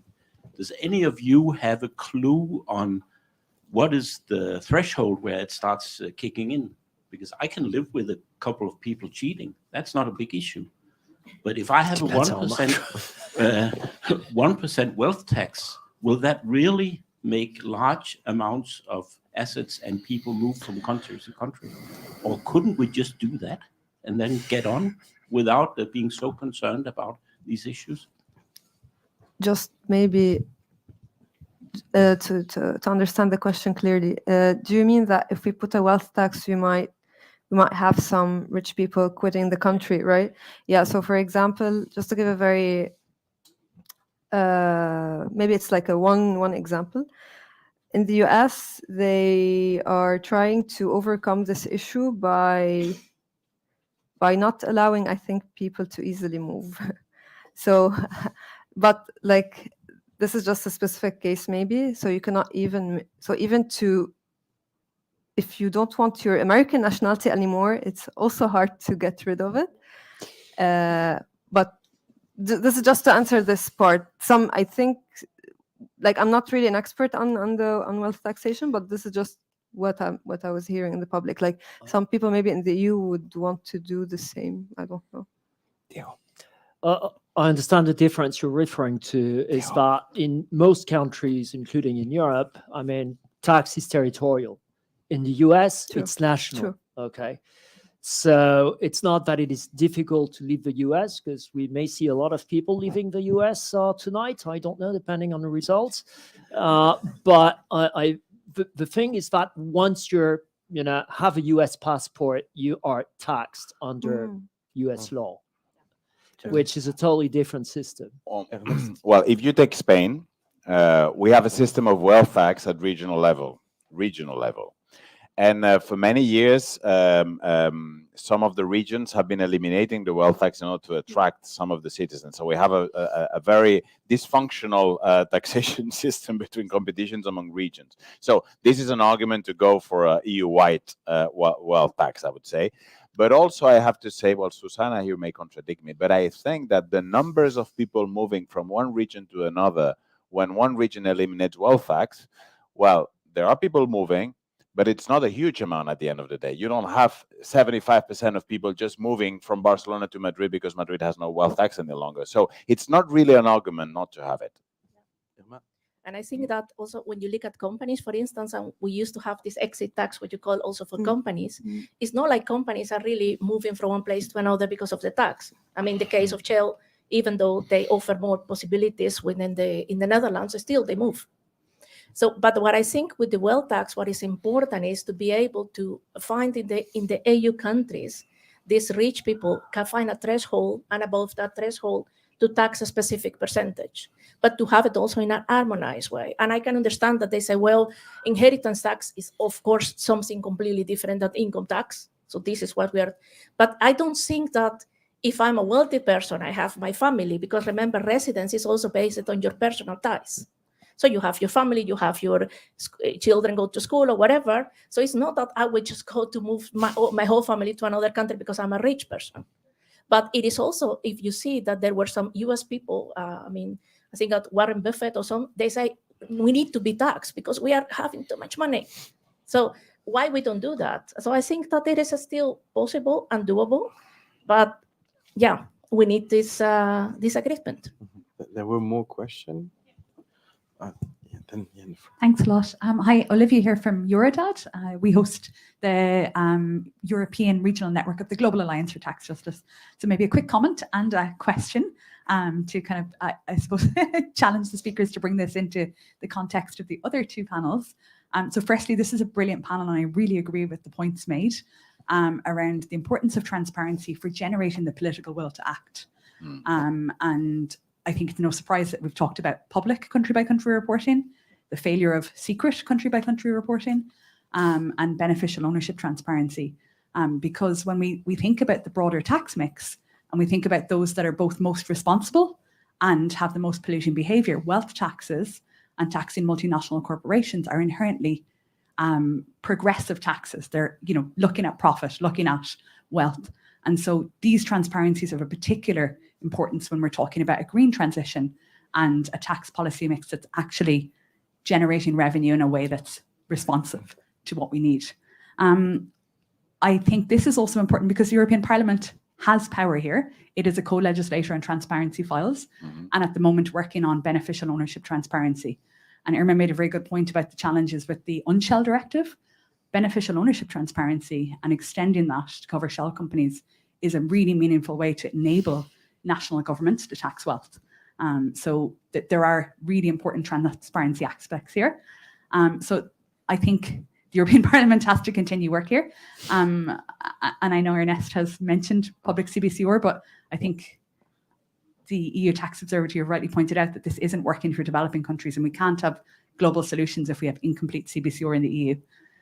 So my question is, how do we use transparency to broaden the discussion on environmental taxation from narrow environmental and often regressive taxes to generating the political will? How are we linking CBCR to polluters paying? How are we linking beneficial ownership transparency to wealth? This is a political question. I know it's a bit challenging, but I think this is really what's kind of coming out of this panel, that the disconnect between this debate and the others that are happening in parallel. Should we intervene in so we can take another one?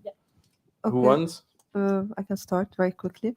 So if we want to link the CBCR data with you mean link it with the environmentally polluting multinationals, I would say, if I understood the questions. So far, we only have the bank CBCR data that are public, and we have the aggregated OECD database of CBCR. So we cannot really see yet each multinational, at least publicly.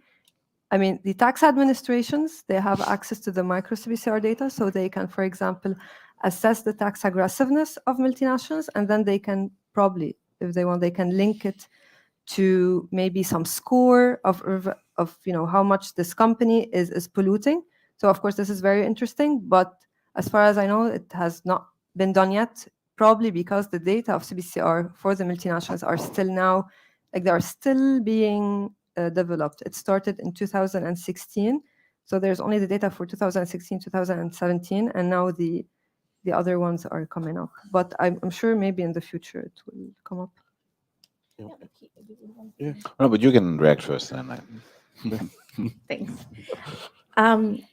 When I was listening to the previous panel, and I didn't want to intervene, but there were two things that strike me a little. First of all, again, we are talking about a lot of terminology that sometimes people don't understand. And then the second one is then again, how we are going to make sure that this environmental, where everyone is suffering about, it will be reach of at least understandable what the measures has been taken by the European Commission. But the second what I thought about is that this environmental, if we look at not only at companies and multinationals, I mean, we need, of course, there are these environmental ESG standards, environmental social governance. There is like 5 or 6 different standards.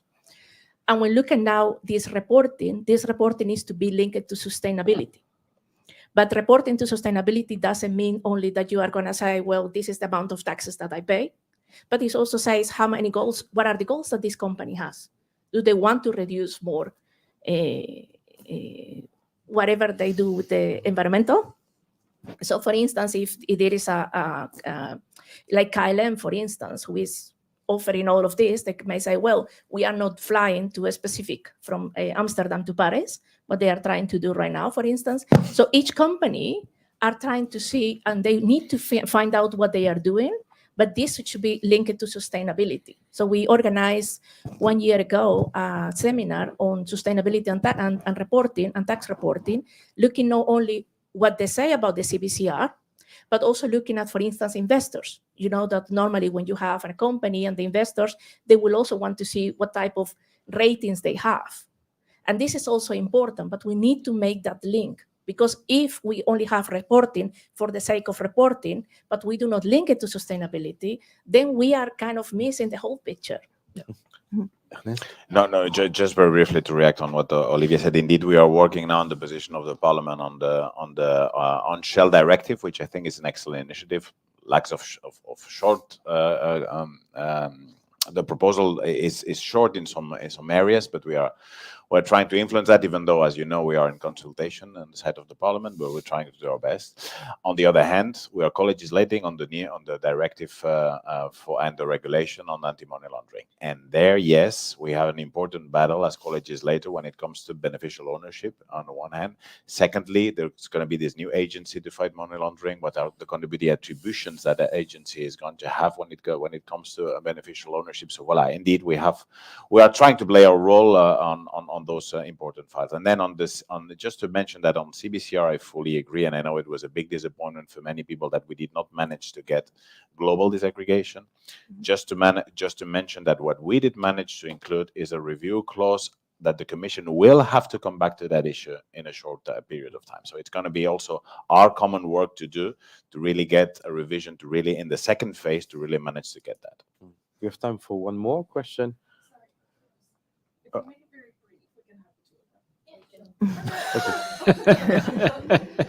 Hello, I'm Roche Chardonnay. I also work on tax issues at the European Parliament for a very long time, and also tax transparency. So allow me a more provocative question. I truly believe that transparency delivers, and in fact, it delivers so much that we see it changes behavior of potential avoiders. Like you had BEPS Project 1 and more transparency through non-public country-by-country reporting. And we see that instead of competing on the tax base, countries started to compete on the tax rate. And now that we see that we have a minimum effective tax rate being hopefully soon implemented, we see more competition on subsidies. And the same goes for money laundering. We have beneficial ownership registers, and then rich people invest in yacht, in jet, in gold, in luxury goods because they cannot hide their money anymore. So transparency until where? What's the ultimate level of transparency? We have DAC 8, and Shell is nearly a DAC 9. So when does it stop, and how does this interact with privacy or protection of the interest of companies? Thank you. Maybe on the privacy aspect, Olivier? I didn't mention that. I didn't mention that. No. And I think this morning I was opening an event at our offices where we're discussing the AML directive, actually. And again, supporting not only beneficial ownership transparency, but also, I would say, European-wide transparency and easier access, especially for professional accountants, to this information. Because if we don't have access to the information, if it's not public and easily accessible, it becomes very difficult to do the job. So something we definitely fully support. And if I may, because when we look at how much transparency and what is needed, I think that companies have changed a lot. So there is not only about the know your client, the beneficial ownership, and also the country-by-country reporting and all the compliance. So there is a lot of, like you see, the companies in general, they have a big compliance department. So it used to be 10, now we have to 100. And compliance means that normally the tax advisor, the companies are focusing on that and saying, we need to, at least they are asking. what was quite interesting was that when I was preparing one presentation this year about the Angel Directive proposal, and you have to read thousands of pages of consultation and the reasons what you mentioned, saying these are kind of problems. But one of the things that struck me was that actually companies were okay with doing it. So they were okay about reporting the things. They were okay about having this disclosure, but they were more worried about the dispute resolution, because the Angel Directive proposal has that if one tax administration say A, but the other tax administration may say B, and they have a problem. So you disclose to tax administration A, they say it's perfect, but another one may object to that. So we need to say, if we are going to go to where more, and I think that's your question, the challenge, I think that we need to find a way where the tax administrations will not be that against each other, because at the end of the day, we need to cooperate. And one good example is, for instance, in Spain. The tax administration in Spain, we did some work for the Inter-American Center of Tax Administrations, and the tax administration in Spain say, well, I'm going to discuss with this company, a multinational, but I'm not going to do it alone. I have 3 or 4 different tax administrations. So I have Germany, I have Spain, I have France, and for instance, the Netherlands. And I make sure that this company will talk to me. And they will talk to you, because actually you are 4 tax administrations together. So why we don't move towards cooperation? Last one. Yes. Yeah. Hi, everyone. I'm Federica Casano, PhD candidate at Leiden University, working on the effectiveness of the European list for tax purposes. But my question today is about the public country-by-country report. Because when I read the text, I found the provision very interesting that says, in case a non-European-based company is based in a country that has also a public country-by-country report. And if that's the situation, there are some consequences.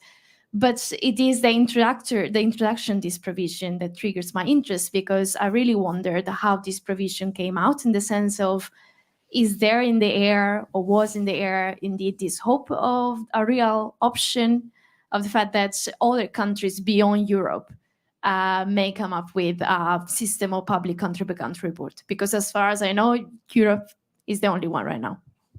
Thank you. I think there's Do you remember? Yeah. I don't remember. I cannot give you a straight answer. But there are 2 advisors here who participated in the negotiation that I think they know much better the file than I do. So I think they can give you an answer. I don't think that Europe is the only country that has CBCR. I think that we have other jurisdictions. There's Austria that's gonna do it. Exactly. I mean, this is what they announced, that they will start also doing country-by-country reporting. In any case, what I can say on the CBCR is that I think, just be aware that was blocked for many, many years. And I have to thank the Portuguese presidency, who really played a very nice job on unblocking it. And at the end of the day, it had lots of shortcomings. And on the side of the parliament, we had to decide whether to endorse the deal or not. At the end of the day, for us, our assessment was, it is better to have a legislation in place that in the future can be improved, rather than have nothing. So voila, that was a bit our assessment. I know that other people had other assessment on that, but I think that actually it is going to be an important text. Take into account not only with the information you will get in the EU jurisdictions plus the jurisdiction listed, you will get almost 80% of the illusion schemes that happen in the EU. So at the end of the day, a lot of information will be there, and of course, then it will be our role to improve the text. Thank you so much for your interest, and it's already Spanish lunch almost. Yeah, exactly. For me, it's a bit late, but thank you so much. Thank you. It was fun.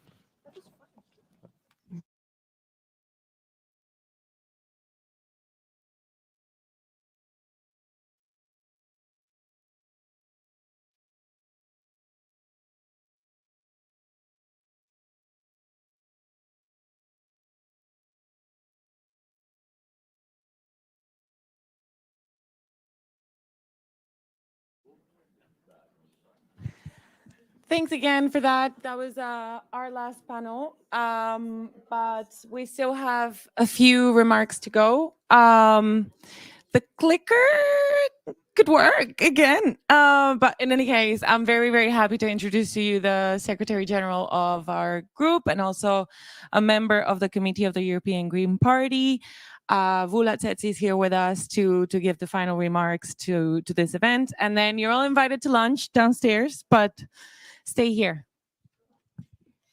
Thank you very much. And also, I believe that also for me as an urban planner and not economist, that was a very enlightened session.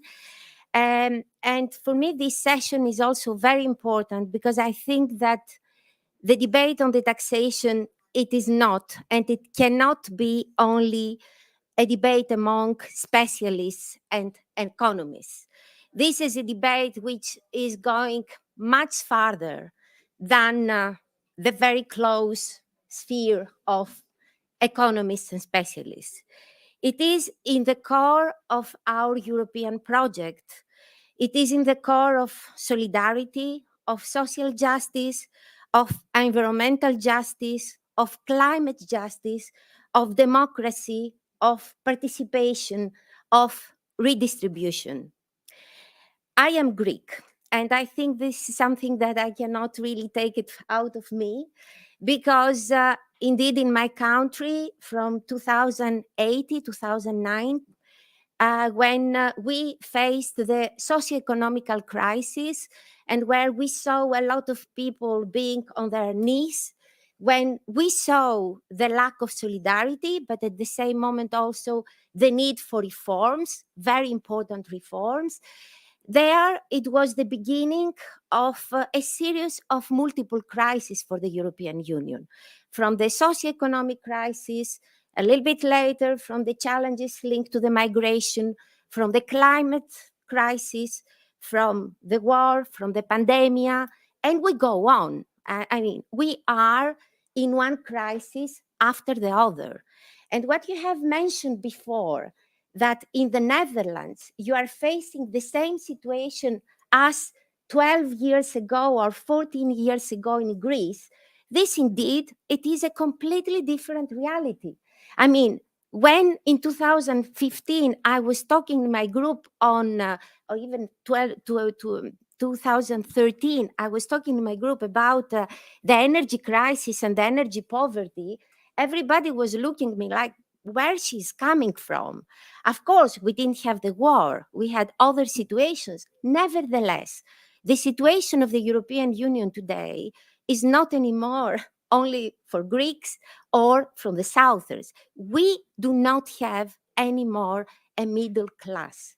We are facing huge problems. And therefore, for me, the instrument of the taxation, of redistribution, of how the taxation can become part of the solution and not only part of the problem, is a key issue for the future of the European Union. Because we cannot close our eyes on what's going on also with people not voting, with people losing the trust in politics, with the extremes, with what's happened in Italy, what happens with different member states where practically extreme right parties are going on. I do not believe that in Italy or in other countries, in France, so many people believe in extreme right parties. I think that it's a lot due to lack of solutions, to mistrust of politics, to lack of transparency on the decision making, to the lack of a vision, and to solidarity. Therefore, it is so important not to allow somebody like Orban. I heard this morning that Orban blocked the minimum tax directive. And maybe now the European Commission will trade this part in order to get unanimity with some degree of flexibility when it comes to the recovery and resilience funds. And maybe this rule of law conditionality will not be applied properly because we need a deal with Orban in order to overcome the problem and the issue of unanimity. We cannot really go on with our democracies and with the future of the European Union on the basis of these compromises. Because when we are talking about taxation and economies and redistribution, we are also talking about our democracy. This is a dimension that so often we forget, because democracy means that we give equal opportunities to everyone, that we give a future to the future generations, and not only on social issues or climate issues, but a real perspective to have a job and to have a future.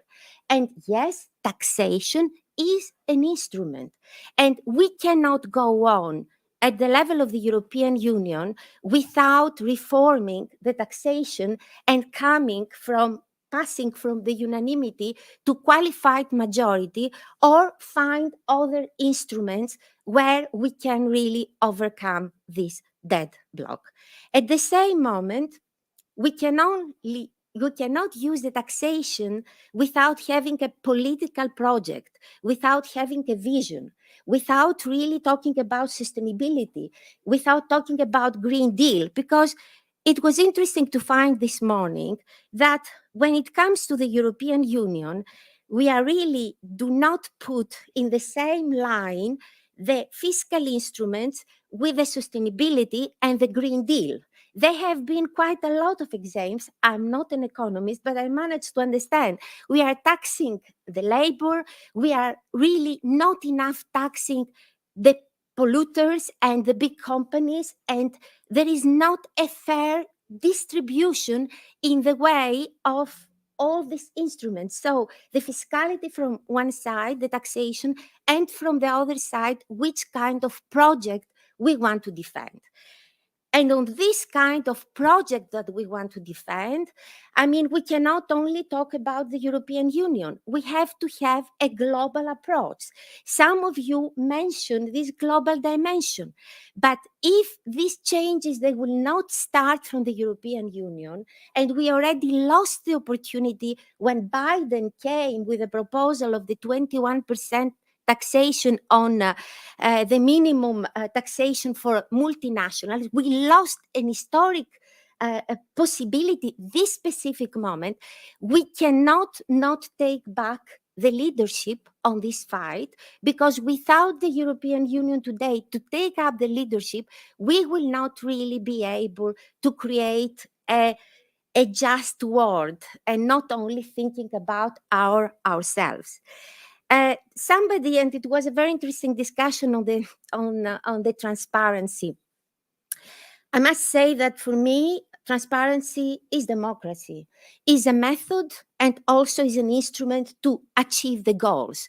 Because without transparency, you will not win this trust that citizens need also to their political systems, because we know so often the political systems are so much linked to interests, financial interests. They are so much linked to, let's say, media interests. I mean, I don't want to introduce other dimensions now, because, I mean, we know where is a concentration of political power. Very often you have a concentration of multinationals, of media interests, etc., etc.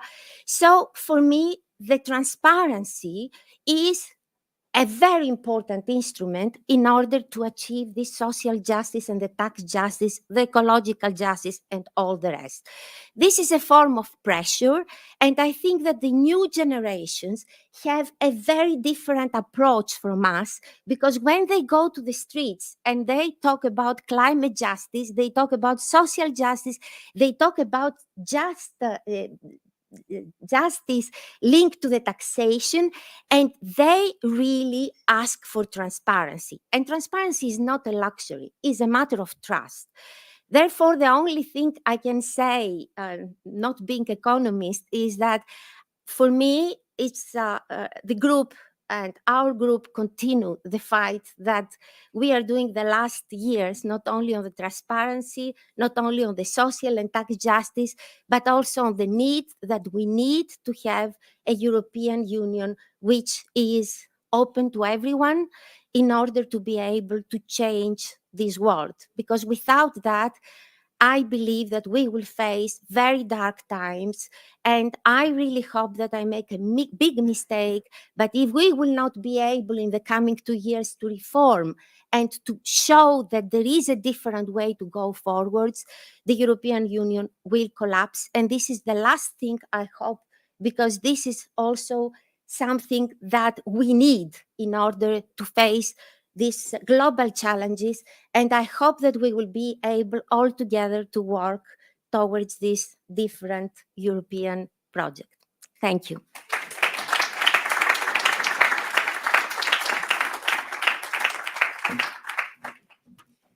Thank you all for coming. That concludes the panels, the discussions, pretty much everything. What it has not concluded is the event per se, because a very nice lunch is waiting for you downstairs. Also, a little reminder, when we're talking about political projects, ours is in this QR code. It's in your seats. So if you want to read more about our own political project and some of the measures that we're putting forward for fair taxation, take a sticker. If not, I'll harass you downstairs and give you some more of them. But in any case, thank you all so much for being here. It's been a really, really nice day. It's been a day full of very fruitful discussions that I hope don't end here. And I can't wait to see you all downstairs for lunch. And that also goes for the interpreters and the technical team. Like, you're all very, very, very, very welcome for the lunch. And thank you for being here and making it happen.